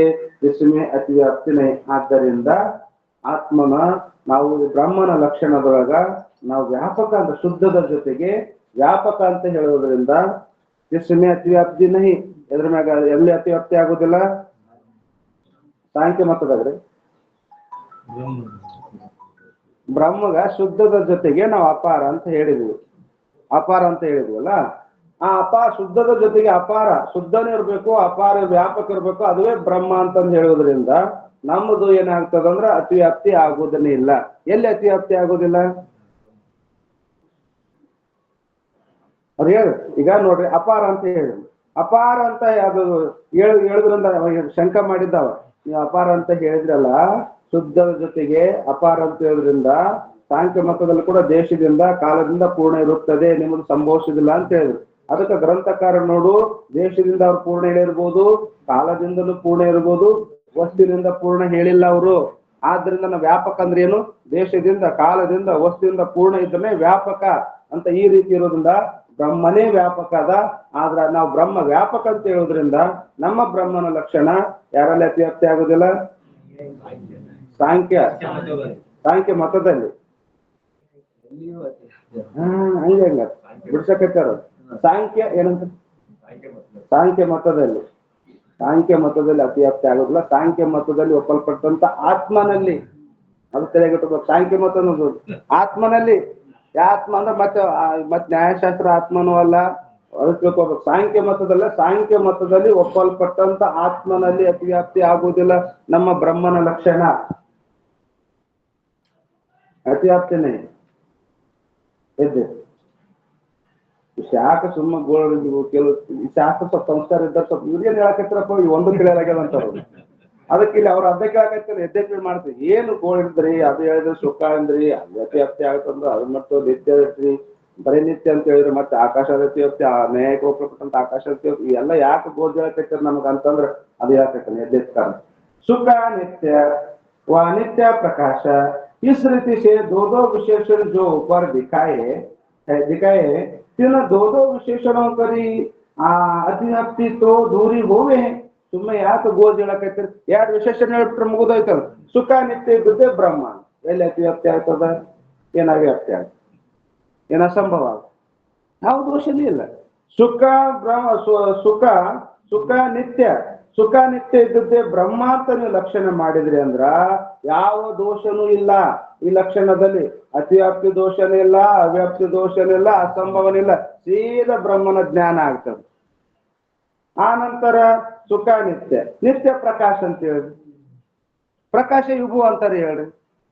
ನಾಮರೂಪ ಆಧಾರ ಸ್ವಯಂ ಪ್ರಕಾಶ ಅಂತ ಹೇಳಿ. ಈಗ ಒಂದೊಂದು ಎರಡೆರಡು ವಿಶೇಷಣ ಜೋಡಿಸಿ ಬ್ರಹ್ಮನ ಲಕ್ಷಣ ಮಾಡಿದ್ರೆ ಅಂದ್ರ ಎಲ್ಲಿನೂ ಕೂಡ ಯಾವ ದೋಷನೂ ಬರುವುದಿಲ್ಲ, ಸೀದಾ ಬ್ರಹ್ಮನ ಜ್ಞಾನ ಆಗ್ತದ. ಇಷ್ಟು ಸರಳವಾಗಿ ಹೇಳೋದು ಬಿಟ್ಟು ನಮ್ಗೆ ಯಾಕ ಮತ್ತೆ ಸುಖ ಅಂತ ಹೇಳಿ, ಅತಿವ್ಯಾಪ್ತಿ ಹೇಳಿ, ಮತ್ತೆ ಸುಖದ ಜೊತೆಗೆ ನಿತ್ಯ ಅಂತ ಹೇಳಿ, ನಿತ್ಯ ಅವರು ಸುಖ ವಿಶೇಷ ಸುಖ ಅನಿತ್ಯದ ಆತ್ಮಕ ಅವರು ಆನಂದ ಗುಣ ಅಂತಾರ, ಹಿಂಗ ಯಾಕೆ ನೀವು ಬಿಡ್ಸಕತ್ತೀರಿ ಅಂತ ಹೇಳಿ ಗ್ರಂಥಕಾರ ಹೇಳ್ತಾರ. ಅಧಿಕ ವಿಶೇಷಣ ಜೋ ಕಯೇ ಹೇ, ನಾನು ಜಾಸ್ತಿ ವಿಶೇಷಣಗಳನ್ನು ಹೇಳ್ಕೊಂಬಂದಿಲ್ಲ. ಸೊ ಜಿಜ್ಞಾಸು ಕೇತಿನ ವಿಶೇಷಣಕ ಬೋಧ ಹೂವೆ. ನನ್ನ ಅಭಿಪ್ರಾಯ ಇಷ್ಟ ಯಾಕೆ ಹೇಳಕತ್ತೀನಂದ್ರ, ಜಿಜ್ಞಾಸುಗಳಿಗೆ ಬ್ರಹ್ಮನ ವಿಶೇಷಣಗಳ ಅಧಿಕ ವಿಶೇಷಗಳ ಜ್ಞಾನ ಆಗಲಿ ಅನ್ನೋ ಉದ್ದೇಶಕ್ಕಾಗಿದೆ ಅವಕ್ಕೆ ನಾವು ತರ್ಕಬದ್ಧವಾಗಿ ಹೇಳ್ಕೊಂಡು ಬಂದೀವಿ. ಹೇಳೋದ ಅರ್ಥ ಇಷ್ಟೇ ಅದ. ಎಲ್ಲಿನೂ ಕೂಡ ಎರಡೆರಡು ವಿಶೇಷಣಗಳು ಹೇಳಿದ್ರೆ ಎಲ್ಲಿನೂ ಕೂಡ ನಿರ್ದೋಷ ಲಕ್ಷಣ ಅದ ಕರೆ, ಆದ್ರೂ ಕೂಡ ಒಂದೊಂದು ವಿಶೇಷಣ ಹೇಳಿ ಅತಿಯಾತ್ ನೋಡ್ರಿ ಎಷ್ಟು ಜ್ಞಾನ ಆಯ್ತು ನಮಗ. ನ್ಯಾಯಶಾಸ್ತ್ರದ ಜ್ಞಾನ ಆಯ್ತು, ಸಾಂಖ್ಯಶಾಸ್ತ್ರದ ಜ್ಞಾನ ಆಯ್ತು, ಎಲ್ಲ ಕ್ಷಣಿಕ ವಿಜ್ಞಾನ, ಬುದ್ಧಿಗೆ ಆತ್ಮ ಅಂತ ಅವನದೊಂದಿಟ್ಟು ಜ್ಞಾನ ಆಯ್ತು. ಹಿಂಗ ಕೆಲವು ಜಿಜ್ಞಾಸುಗಳಿಗೆ ಇತರ ಶಾಸ್ತ್ರದ ಜ್ಞಾನನಾಗ್ಲಿ, ಇನ್ನೊಂದು ಉದ್ದೇಶ ಬ್ರಹ್ಮನ ಅಧಿಕವಾದಂತ ಬರೀ ಕೇಳೋದು. ಸುಖ ನಿತ್ಯ ಬ್ರಹ್ಮ ಅಂದ್ರೆ ಮುಗಿದೋಯ್ತು. ಮತ್ತೆ ಇವನ್ ಯಾರು ತಿಳ್ಕೊಬೋದು? ಪ್ರಕಾಶ ವಿಭು ನಾಮರೂಪಕ ಆಧಾರ ಸ್ವಯಂ ಪ್ರಕಾಶ ಇವೆಲ್ಲ ಇವೆಲ್ಲ ತಿಳ್ಕೊಬೇಕು. ಹಂಗ ಒಂದೊಂದು ಹೇಳಿದ್ವಿ ಅಂತ ತಿಳ್ಕೊಂಡು ಇಷ್ಟೆಲ್ಲ ವಿಶೇಷಣಗಳ ಜ್ಞಾನ ಜಿಜ್ಞಾಸುಗಳಿಗೆ ಆಗಲಿ ಅನ್ನೋ ಉದ್ದೇಶಕ್ಕೆ ಮಾತ್ರ ನಾ ಹೇಳಿನಿ ಅಂತ ಹೇಳ್ತಾರೆ ಗ್ರಂಥಕಾರ. ಬೋಧಬಹುದು ಇಷ್ಟು ನಿಮಿತ್ತಕೇ ಒಂದ್ ರೀತಿಯಲ್ಲಿ ಇವ ಅಥವಾ ಅನೇಕ ರೀತಿ ಬ್ರಹ್ಮಕ್ಕೆ ಲಕ್ಷಣಕ ಜ್ಞಾನ ಹೋಗ, ಅನೇಕ ರೀತಿಯಿಂದ ಬ್ರಹ್ಮನ ಲಕ್ಷಣದ ಜ್ಞಾನ ಆಗಲಿ. ಬರೀ ಸುಖ ನಿತ್ಯ ಇಷ್ಟೇ ಜ್ಞಾನ ಆದ್ರಲ್ಲ. ಅವ್ರಂತಾರ ನಾನು ಎಲ್ಲಾ ವಿಶೇಷಣಗಳ ಜ್ಞಾನ ಆಗಲಿ ಅನ್ನೋ ಒಂದು ಉದ್ದೇಶಕ್ಕಾಗಿ ಒಂದು ರೀತಿ ಹೇಳಿದೆ. ಮತ್ತಿನ್ನೊಂದು ಏನು ನನ್ನ ಅಭಿಪ್ರಾಯ ಅಂದ್ರ, ಬ್ರಹ್ಮನ ಎಲ್ಲಾ ಲಕ್ಷಣಗಳ ಜ್ಞಾನ ಆಗಲಿ. ಸುಖದ ಜ್ಞಾನ, ಸುಖ ಬ್ರಹ್ಮ, ನಿತ್ಯ ಬ್ರಹ್ಮ, ಪ್ರಕಾಶ ಬ್ರಹ್ಮ, ಆ ನಂತರ ವಿಭು ಬ್ರಹ್ಮ, ಸ್ವಯಂ ಪ್ರಕಾಶ ಬ್ರಹ್ಮ, ಶುದ್ಧ ಬ್ರಹ್ಮ, ವ್ಯಾಪಕ ಬ್ರಹ್ಮ, ಈ ರೀತಿಯಿಂದ ಬ್ರಹ್ಮನ ಅನಂತ ಲಕ್ಷಣಗಳ ಜ್ಞಾನ ಆಗ್ಲಿ ಅಂತ ತಿಳ್ಕೊಂಡು ಹೇಳಿದೆ. ಅನೇಕ ರೀತಿ ಬ್ರಹ್ಮಕ್ಕೆ ಲಕ್ಷಣಕ ಜ್ಞಾನ ಹೋವೆ, ಎಲ್ಲವಕ್ಕೂ ಲಕ್ಷಣದ ವ್ಯಾಪಕ ಲಕ್ಷಣದ, ಶುದ್ಧಕ ದೋಷ ಸ್ಪರ್ಶ ಶುದ್ಧ ಅಂತ ಶುದ್ಧದ ಲಕ್ಷಣದ, ವ್ಯಾಪಕ ದೇಶ ಕಾಲ ವಸ್ತುಕೃತ ಪರಿಚಯ, ದೇಶ ಕಾಲ ವಸ್ತುಕೃತ ಪರಿಚಯದ ರಹಿತ ವ್ಯಾಪಕ ಅವ್ರ ಲಕ್ಷಣ, ಬ್ರಹ್ಮನ ಲಕ್ಷಣ ಇವೆಲ್ಲ ಲಕ್ಷಣಗಳ ಜ್ಞಾನ ಆಗ್ಲಿ ಅನ್ನೋ ಒಂದು ಉದ್ದೇಶಕ್ಕೋಸ್ಕರವಾಗಿ ನಾ ಈ ರೀತಿ ಹೇಳ್ಕೊಂಬಂದಿನಿ ಅಂತ ಹೇಳಿ. ಬ್ರಹ್ಮಕ್ಕೆ ಲಕ್ಷಣ ಜ್ಞಾನ ಈಸ್ ನಿಮಿತ್ತ ಕಯೇ ಉಕ್ತ ವಿಶೇಷಣಂಕರಿ ಯುಕ್ತ ಜೋ ಬ್ರಹ್ಮ ಸೋ ಮೈ ಹೂ. ಇದು ಬಹಳ ವಿಶೇಷ. ಈ ಮೇಲೆ ಹೇಳಿದಂತ ವಿಶೇಷಣಗಳಿಂದ ಕೂಡಿದಂತ ಬ್ರಹ್ಮ, ಮತ್ತೆ ಕೂಡಿದ ಬೇರೆ ಅಂತ ತಿಳ್ಕೊಬಾರ್ದು. ಸ್ವರೂಪ ಲಕ್ಷಣ ಅಂತ ಹೇಳಿ ನಾ ಮೊದಲೇ. ಸ್ವರೂಪ ಲಕ್ಷಣ ಹೆಂಗ ಹಾಲಿನ ಸ್ವರೂಪ ಲಕ್ಷಣ ಏನದ? ಶುಭ್ರ ಅದ, ಮಧುರತ್ವದ, ಮಧುರತ್ವದ, ಶುಭ್ರತ್ವದ, ಮತ್ತ ದ್ರವತ್ವದ. ದ್ರವತ್ವ, ಮಧುರತ್ವ, ಶುದ್ಧತ್ವ ಇವೇನದಾವಂದ್ರ ಇವು ಹಾಲಿನ ಸ್ವರೂಪ ಲಕ್ಷಣ. ಬೇರೆ ಬೇರೆ ಮಾಡಕ್ ಬರ್ತದೇನು? ಬೇರೆ ಬೇರೆ ಮಾಡಕ್ ಬರುದಿಲ್ಲವು. ಹಂಗ ಇವು ಸುಖ ನಿತ್ಯ ಪ್ರಕಾಶ ವಿಭು ನಾಮರೂಪಗಳ ಆಧಾರ ಸ್ವಯಂ ಪ್ರಕಾಶ ಶುದ್ಧ ಅಪಾರ ಇವೆಲ್ಲ ಏನಂದ್ರ ಬ್ರಹ್ಮನ ಸ್ವರೂಪ ಲಕ್ಷಣ. ಇವು ಸ್ವರೂಪ ಲಕ್ಷಣ ಅದವು. ಅವುಗಳಿಂದ ಸ್ವರೂಪದಿಂದ ಕೂಡಿದಂತ ಬ್ರಹ್ಮನೇ ನಾಶ ಮೈ ಹೂ. ಇದು ತಿಳ್ಕೊಬೇಕಾಗುತ್ತೆ. ನಾನೇ ಇದ್ದೀನಿ. ನಾನೇ ಅಂದ್ರೆ ದೇಹ ಅಲ್ಲ, ಪ್ರತ್ಯೇಕ ಆತ್ಮ, ದೇಹದಲ್ಲಿರ್ತಕ್ಕಂಥ ಆತ್ಮವೇ ಆ ಪರಬ್ರಹ್ಮನೇ ನಾ ಇದ್ದೀನಿ. ಸೋ ಮೈ ಹೂ ಜೋ ಬ್ರಹ್ಮ ಸೋ ಮೈ ಹೂ. ಈ ವಿಶೇಷಣಗಳ ಸ್ವರೂಪದಿಂದ ಯುಕ್ತನಾದಂತ ಬ್ರಹ್ಮನೇ ನಾ ಇದ್ದೇನೆ, ಪ್ರತ್ಯೇಕ ಆತ್ಮ ಇದ್ದೇನೆ. ಐಸಾ ಯಹ ದುಹಕ ಭಾವಾರ್ಥ ಹೇ. ಈ ಮೊದಲನೇ ದುಹದ ಭಾವಾರ್ಥ ಇದು ಇರುತ್ತದೆ. ಜೋ ಸುಖ ನಿತ್ಯ ಪ್ರಕಾಶ ವಿಭು ನಾಮರೂಪಾದ ಮತ್ತೆ ನಾನಂದ್ರೆ ನೀವು ಅನ್ಬೇಕಾಗ್ತದೆ. ಸೋ ಮೈ ಶುದ್ಧ ಅಪಾರ ಆ ಪರಬ್ರಹ್ಮನೇ ಮೈ ಹೂ. ಸೋ ಮೈ ಹೂ ಅನ್ವಯಿಂದ ಹೇಳ್ಕೊಂಬಂದಾರ. ಆ ಪರಬ್ರಹ್ಮನೇ ನಾ ಇದ್ದೇನೆ. ಎರಡನೇದು ಅಬ್ಧಿ ಅಪಾರ ಸ್ವರೂಪ ಮಮ ಲಹರಿ ವಿಷ್ಣು ಮಹೇಶ್ ವಿಧಿ ರವಿಚಂದ್ರ ವರುಣ ಯಮ ಸತ್ಯ ಗಣೇಶ ಗಣೇಶ್. ಎರಡನೇದು ಅಬ್ಧಿ ಅಪಾರ ಸ್ವರೂಪ ಮಮ, ನನ್ನ ಆತ್ಮ ಸ್ವರೂಪ ಹೆಂಗದ ಅಂದ್ರ ವ್ಯಾಪಕವಾಗಿರುತ್ತದೆ. ಉದಾಹರಣೆ ಏನಂದ್ರೆ ಸಮುದ್ರ ಹೆಂಗ ವ್ಯಾಪಕ ವಿಶಾಲವಾಗಿರುತ್ತದೆಯೋ ಸಮುದ್ರದ ಹಾಗೆ ನನ್ನ ಸ್ವರೂಪನು ಕೂಡ ವ್ಯಾಪಕವಾಗಿರುತ್ತದೆ.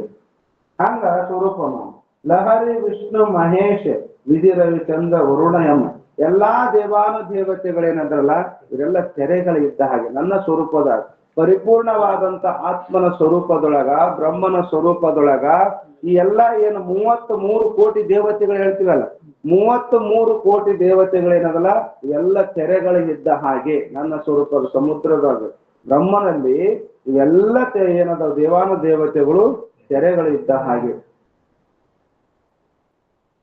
ಇದೊಂದು ಟಿಪ್ಪಣಿ ಬಂದದ, ಆ ಟಿಪ್ಪಣಿ ನೋಡ್ಕೊಂಡು ಬಂದದ 33 ಟಿಪ್ಪಣಿ ಮುಂದೆ ಟೀಕಾದ ಬಂದದ ಸಮುದ್ರಕ್ಕೆ ಉಪಮ ಕೊಟ್ಟರಲ್ಲ ಅದ್ರ ಬಂದದ. ಎದ್ದೆ 33 ಟಿಪ್ಪಣಿ 33ನೇ ಟಿಪ್ಪಣಿ. ಹಿಂದಿನ ಟಿಪ್ಪಣಿಗಳು ಏನ್ ಬಂದವಲ್ರಿ ಅವೆಲ್ಲ ಮುಂದೆ ನೋಡ್ಕೋರಿ, ಮುಂದೆ ಹೇಳಿದ ವಿಷಯಗಳದಾವ. ಹಿಂದೆ ಟಿಪ್ಪಣಿ ಹೇಳ್ಯಾವಲ್ಲ ಅಲ್ಲ ಅಂಕ ಮುಂದಿನ ಅಂಕ ನಾವು ನೋಡ್ಕೋರಿ ವಿಷಯ ಅಂತ ಹೇಳ್ಯಾರ. ಇದರ ವಿಶೇಷ ಇಲ್ಲ, ಇದ್ರ ವಿಶೇಷ. ಎದ್ದೈತೆ ಸಮುದ್ರ का तो नौका करे पार आवे है ಹೇಳ್ತಾರೆ. ಸಮುದ್ರದಿಂದ ಅಬ್ಧಿ ಅಪಾರ ಸ್ವರೂಪ ಮಮ ಅಂತ ಹೇಳಿದ್ರಲ್ಲ, ಸಮುದ್ರ का तो नौका करे पार आवे है. ಯಾಕೆ ಸಮುದ್ರ की उपमेय के समान नहीं है.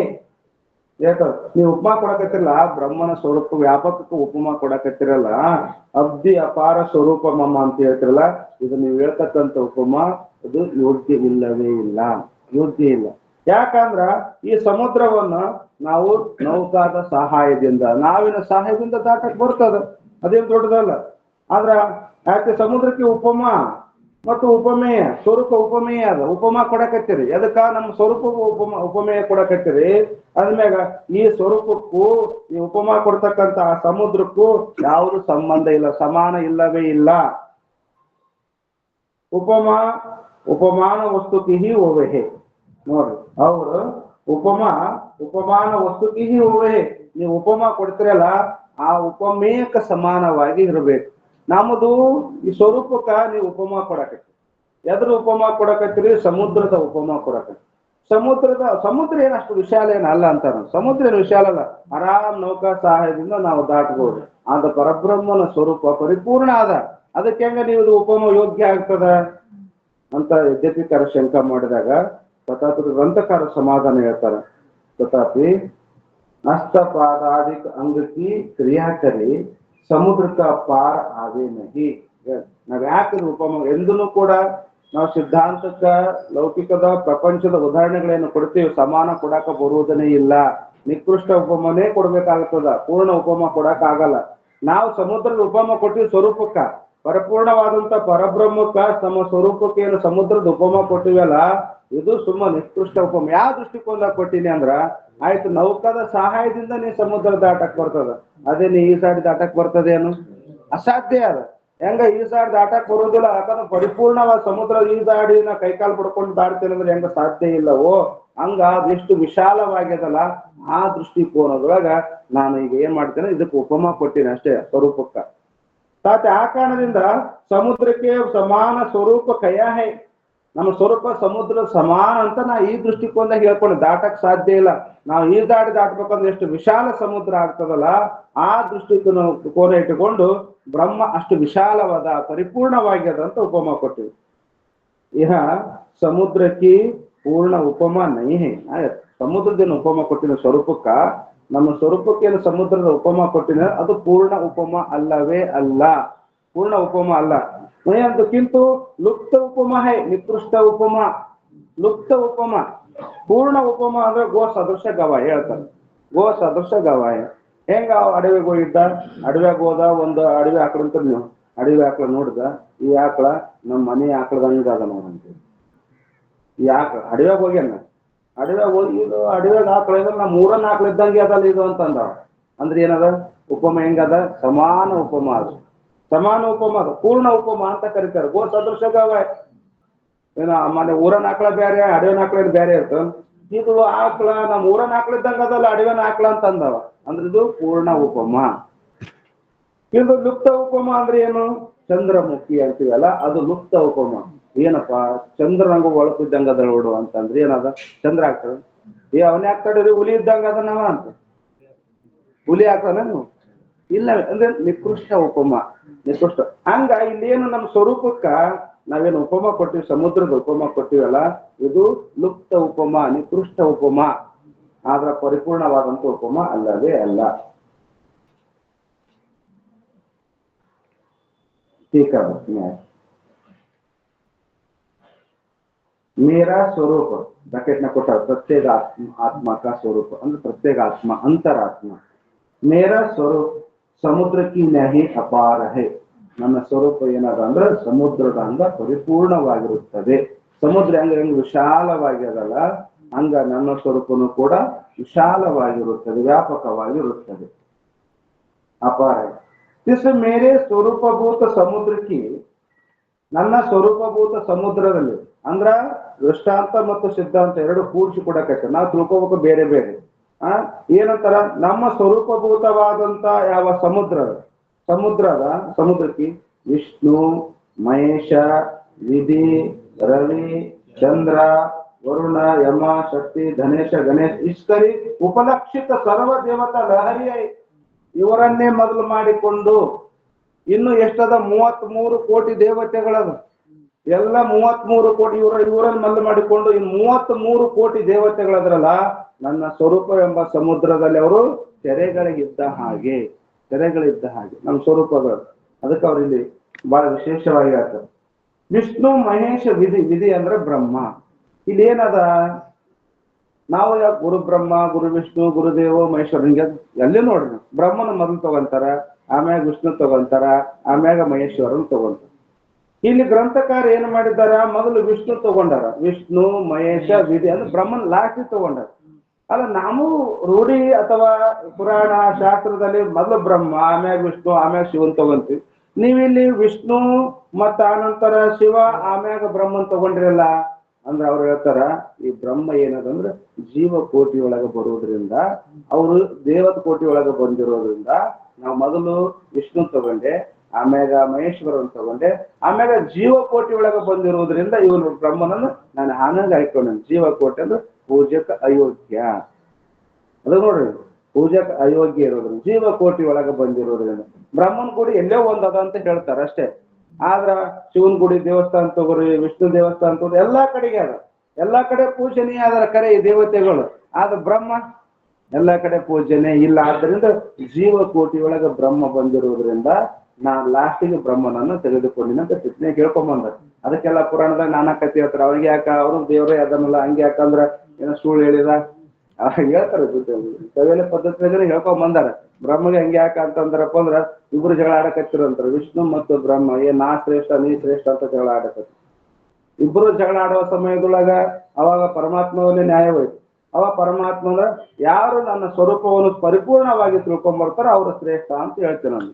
ಆಯ್ತು, ತನ್ನ ಅಂಸಾರೂಢವಾಗಿ ಬ್ರಹ್ಮ ಶಿರ ನೋಡಕ್ ಹೋದಂತ, ಪರಮಾತ್ಮನ ಶಿರ ನೋಡಕ್ ಹೋದ. ಇವ ವರಾಹ ಅವತಾರ ತೆಗೆದುಕೊಂಡು ವಿಷ್ಣು ಏನ್ ಪಾತಾಳಕ್ ಹೋದ, ಬ್ರಹ್ಮನ ಹುಡ್ಕಾಕ್ ಹೋದ.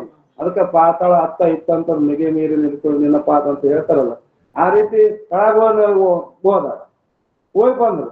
ಬಂದ ತಕ್ಷಣ ಬ್ರಹ್ಮ ನೋಡ್ಕೊಂಬಂದೆ, ನಾ ಎಲ್ಲ ನೋಡ್ಕೊಂಬಂದೆ, ಎಲ್ಲ ನೋಡ್ಕೊಂಬಂದೇನೆ.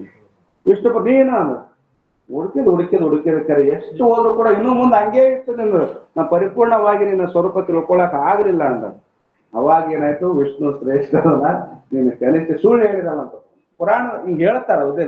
ಅದಕ್ಕೆ ಇಲ್ಲಿ ಏನಾದ್ರು ಜೀವಕೋಟಿ ಈಶ್ವಕೋಟಿ ಅನ್ನೋ ದೇಹ ಅಂತ ಇಷ್ಟು ಹೇಳಿದ್ರು ಅವ್ರು. ಸಂಬಂಧ ಸರ್ವತ ದೇವದ ಲಹರಿ ಬಂತು. ಎಲ್ಲಾ ದೇವತೆಗಳೇನಂತಾರ ಲಹರಿ ಇರುತ್ತಾರೆ. अपने मंगल से सर्व देवताओं के मंगल की सिद्धि होवे. ಅವ್ರ ಅಭಿಪ್ರಾಯ ಏನದ? ನಮ್ಮ ಆತ್ಮ ಸ್ವರೂಪದು ಬ್ರಹ್ಮ ಸ್ವರೂಪದ ಮಂಗಲ ಮಾಡಿದ್ವಿ ಅಂದ್ರ ಎಲ್ಲಾ ದೇವತೆಗಳಿಗೆ ಮಂಗಲ ಮಾಡಿದಂಗ ಆಗುತ್ತದೆ. ಯಾವನೊಬ್ಬ ಭಕ್ತ ಹೋದಂತ ಅದೇನಂದ್ರ ಸಮುದ್ರದೊಳಗೆ ಹೋಗಿ ಎಲ್ಲಾ ತೆರೆಗಳಿಗೆ ಪೂಜೆ ಮಾಡ್ಬೇಕಂತ ಹೋದಂತ. ಎಲ್ಲಾ ಸಾಮಗ್ರಿಗಳು ತಗೊಂಡು, ಪೂಜಾ ಸಾಮಗ್ರಿ ತಗೊಂಡು ಎಷ್ಟಾಕ ತೆರೆಗಳು ಬಂತು ಎಲ್ಲಾ ತೆರೆಗಳು ಬಂದಂಗಲ್ಲ ಪೂಜೆ ಮಾಡ್ಬೇಕಂತ ಹೋದ. ಆಯ್ತು, ತೆರೆ ಬಂತು, ಅದಕ್ಕೆ ಪೂಜೆ ಮಾಡಿ ಮುಗಿತೇನ, ಮತ್ತೊಂದು ತೆರಿಬಹುದು. ಮತ್ತೆ ಮುಂಜಾನೆ ಸಾಯಂಕಾಲ ಎಲ್ಲ ಮುಗಿದ್ಮೇಲೆ ಎಲ್ಲವಕ್ಕೂ ಪೂಜೆ ಮಾಡ್ಬೇಕು. ಅದು ಯಾವಾಗ ಮುಗಿತೇವ ತೆರೆಗಳು ಮುಗಿತೇವ? ಮುಗಿತ. ಅವಾಗ ಒಬ್ಬ ವಿವೇಕವಂತ ಬಂದ, ವಿಚಾರವಂತ ಬಂದ, ಏನ್ ಮಾಡಕತ್ತೀವ ಮುಂಜಿಲಿಂದ ನೋಡೋಣ ಹಂಗ ಸಾಕಾಯ್ತು. ಇಲ್ರಿ ತೆರೆಗಳಿಗೆ ಪೂಜೆ ಮಾಡಕತ್ತೀನಿ, ಅವ್ ಒಂದಾದ ನಂತರ ಒಂದು ಬರಕತ್ ನಿಲ್ಲಲಾಗ್ಯವ್ರಿ ಅನ್ನ. ಅವಾಗ ಪುಣ್ಯಾತ್ಮ ಹೇಳಿದಂತ, ನೀ ಎಲ್ಲಾ ತೆರೆಗಳಿಗೆ ನೀ ಸತ್ರನು ಪೂಜೆ ಮಾಡಕ್ ಆಗುದಿಲ್ಲ, ಇಲ್ಲಿ ಸಮುದ್ರಕ್ಕೆ ಪೂಜೆ ಮಾಡಿಬಿಡು, ಎಲ್ಲಾ ತೆರೆಗಳಿಗೆ ಪೂಜೆ ಮಾಡಿದಂಗ ಆಗ್ತದ ಇಲ್ರಿ. ಯಾಕ ತೆರೆಗಳಂದ್ರೆ ಏನು? ಸಮುದ್ರ ನೀರೇ ತೆರೆಗಳದ. ಸಮುದ್ರಕ್ಕೆ ಪೂಜೆ ಮಾಡ್ಬಿಟ್ರಂದ್ರ ಎಲ್ಲಾ ತೆರೆಗಳಿಗೆ ಪೂಜೆ ಮಾಡಿದಂಗ ಆಗತ್ತೆ, ಹೌದಿಲ್ರಿ? ನಾವ್ ಪ್ರತ್ಯೇಕ ಒಂದೊಂದು ನದಿಗೆ ಹೋಗಿ ತೀರ್ಥಯಾತ್ರದಾಗ ಸ್ನಾನ ಮಾಡೋದಕ್ಕಿಂತಲೂ ಸಮುದ್ರ ಸ್ನಾನ ಬಹಳ ಶ್ರೇಷ್ಠ ಅಂತ ಹೇಳ್ತಾರೆ. ನದಿ ಸ್ನಾನಕ್ಕಿಂತಲೂ ಸಮುದ್ರ ಸ್ನಾನ ಶ್ರೇಷ್ಠ. ಯಾಕದು ಶ್ರೇಷ್ಠ ಆಗ್ತದ? ಎಲ್ಲಾ ನದಿಗಳು ನೀರಲ್ಲಿ ಅದಾವು. ಎಲ್ಲಾ ಕ್ಷೇತ್ರದ ನದಿಗಳು ಏನ್ ನದಿ ಯಾವ ಕಡೆಯಿಂದ ಹರಿಯೋಲಕ್ಕ, ಎಲ್ಲಾ ನದಿಗಳು ಸಮುದ್ರಕ್ಕೆ ಮುಡ್ತಾವಲ್ಲ. ಸಮುದ್ರದೊಳಗೆ ಎಲ್ಲಾ ನದಿ ನೀರು ಇರೋದ್ರಿಂದ ಒಂದು ಸಮುದ್ರದ ಸ್ನಾನ ಮಾಡಿದ್ವಿ ಅಂದ್ರೆ ಎಲ್ಲಾ ನದಿಗಳು ಸ್ನಾನ ಮಾಡಿದಂಗ ಆಗ್ತದ, ಅಷ್ಟು ಪುಣ್ಯ ಬರ್ತದ. ಎಲ್ಲಾ ನದಿಗಳು ಸ್ನಾನ ಮಾಡಿದ್ರೆ ಏನು ಪುಣ್ಯ ಬರ್ತದ? ಒಂದು ಸಮುದ್ರದ ಸ್ನಾನ ಮಾಡಿದ್ರಂದ್ರ ಅದು ಪುಣ್ಯ ಬರ್ತದ ಅಂತ ಹೇಳ್ತಾರಲ್ಲ. ಹಂಗ ನಮ್ಮ ಸ್ವರೂಪದ ನಾವು ಪೂಜೆ ಧ್ಯಾನ ಮಾಡಿದ್ವಿ, ನಮ್ಮ ಸ್ವರೂಪದ ನಾವು ಚಿಂತನ ಮಾಡಿದ್ವಿ ಅಂದ್ರ ಎಲ್ಲಾ ದೇವಾನು ದೇವತೆಗಳು ಧ್ಯಾನ ಮಾಡಿದಂಗ ಆಗ್ತದ, ಚಿಂತನೆ ಮಾಡಿದಂಗ ಆಗ್ತದ. ಎಷ್ಟು ದೇವರಂತ ಪೂಜೆ ಮಾಡ್ಕೊಂತ ಹೋಗ್ರ? 33 ಕೋಟಿ ದೇವತೆಗಳು, 33 ಕೋಟಿ ದೇವತೆಗಳು ಎಲ್ಲಾ ದೇವ್ರಿಗೆ ಪೂಜೆ ಮಾಡ್ದಂದ್ರೆ ನೀವು ತೆರೆಗಳ ಪೂಜೆ ಮಾಡ್ದಂಗ ಆಗ್ತದ ನೋಡಿ. ಮೂರ್ಖ ಆಗ್ಬೇಕಾಗತ್ತದ. ಅದಕ್ಕೆ ಅವ್ರು ಇಲ್ಲಿ ಬಹಳ ಸುಂದರವಾಗಿ ಹೇಳ್ತಾರ, ನಾ ಇಲ್ಲಿ ಮಂಗಲ ಯಾರ್ದು ಮಾಡಿ? ನಮ್ಮ ಸ್ವರೂಪದ ಮಂಗಲ ಮಾಡಿ. ಏನ್ರಿ ದೇವತೆಗಳಂದ್ರ ಆ ದೇವತೆಗಳದ್ದು ಮಂಗಲ ಮಾಡಿಬಿಟ್ಟು ನಿಮ್ ಸ್ವರೂಪ ನಿಮ್ಮದ್ ನೀವೇ ಹೇಳ್ಕೊಂಡ್ರೆ ಹೆಂಗಾಗ್ತದ? ನೀವೇ ಪೂಜೆ ಮಾಡ್ಕೊಂಡ್ರೆ ಹೆಂಗಾಗ್ತದ? ದೇವತೆಗಳು ದೇವ್ರ ಪೂಜೆ ಮಾಡ್ಬೇಕು ಅಂದ್ರ ಅವ್ರಂತಾರ, ನನ್ನ ಸ್ವರೂಪದ ನಾನು ಮಂಗಲ ಮಾಡ್ಕೊಂಡೆ ಅಂದ್ರ ಎಲ್ಲಾ ದೇವಾನು ದೇವತೆಗಳದ ಮಂಗಲ ಮಾಡಿದಂಗ ಆಗುತ್ತದೆ. सर्व देवता अपने ही मंगल में सर्व देवताओं की मंगल की सिद्धि हुए है, याते अपना ही मंगल करने में कछु भी अनुचित नहीं. ನಮ್ಮ ಸ್ವರೂಪದ ನಾವು ಮಂಗಲ ಮಾಡೋದ್ರಿಂದ ಯಾವುದು ಎಲ್ಲ ಯೋಗ್ಯನೇ ಇರುತ್ತದೆ, ಅಯೋಗ್ಯ ಮಾತ್ರ ಇಲ್ಲವೇ ಇಲ್ಲ. ಶಂಕ ಮಾಡಿ ಯಾಕ ದೇವಾನ ದೇವತೆಗಳು ಮಂಗಲ ಮಾಡಿಬಿಟ್ಟು ನಿಮ್ಮ ಸ್ವರೂಪದ ಯಾಕೆ ನೀವು ಹೇಳ್ಕೊಂಡ್ರಿ ಅಂದ್ರೆ, ಇಲ್ಲ ನನ್ನ ಸ್ವರೂಪ ಅಪಾರದ ಅಬ್ಧಿ ಅಪಾರ ಸ್ವರೂಪ ಮಮ ಲಹರಿ ವಿಷ್ಣು ಮಹೇಶ್ ವಿಧಿರೈ ಚಂದ್ರ ವರುಣ ಯಮ ಶಕ್ತಿ ಗಣೇಶ ಅಂತ ಎಲ್ಲಾ ದೇವಾನು ದೇವತೆಗಳು ನನ್ನ ಸ್ವರೂಪದೊಳಗೆ ಇರುವುದರಿಂದ ನನ್ನ ಸ್ವರೂಪ ಮಂಗಲ ಮಾಡದೆ ಇಲ್ಲಿ ಯೋಗ್ಯ ಇರುತ್ತದೆ ಅಂತ ಗ್ರಂಥಕಾರ ಹೇಳಿದ್ದಾರೆ. ಮತ್ತೆ ಅದನ್ನ ಶಂಕ ಮಾಡ್ತಾರೆ ಶಂಕಕಾರರು. ಏನ್ ಶಂಕ ಮಾಡ್ತಾರೋ ಮತ್ತೆ ಪುನಃ ನಾಳೆ ದಿವಸ ಚಿಂತನ ಮಾಡೋಣ ಅಂತ ಹೇಳ್ತಾ ನನ್ನೆರಡು ಕಲ್ಲು ಸದ್ಗುಣ ಪಾದಕ ಕೃಷಿ ಮುಕ್ತಾಯ ಮಾಡ್ತಾ ಹರಿ ಓಂ ತತ್ಸತ್.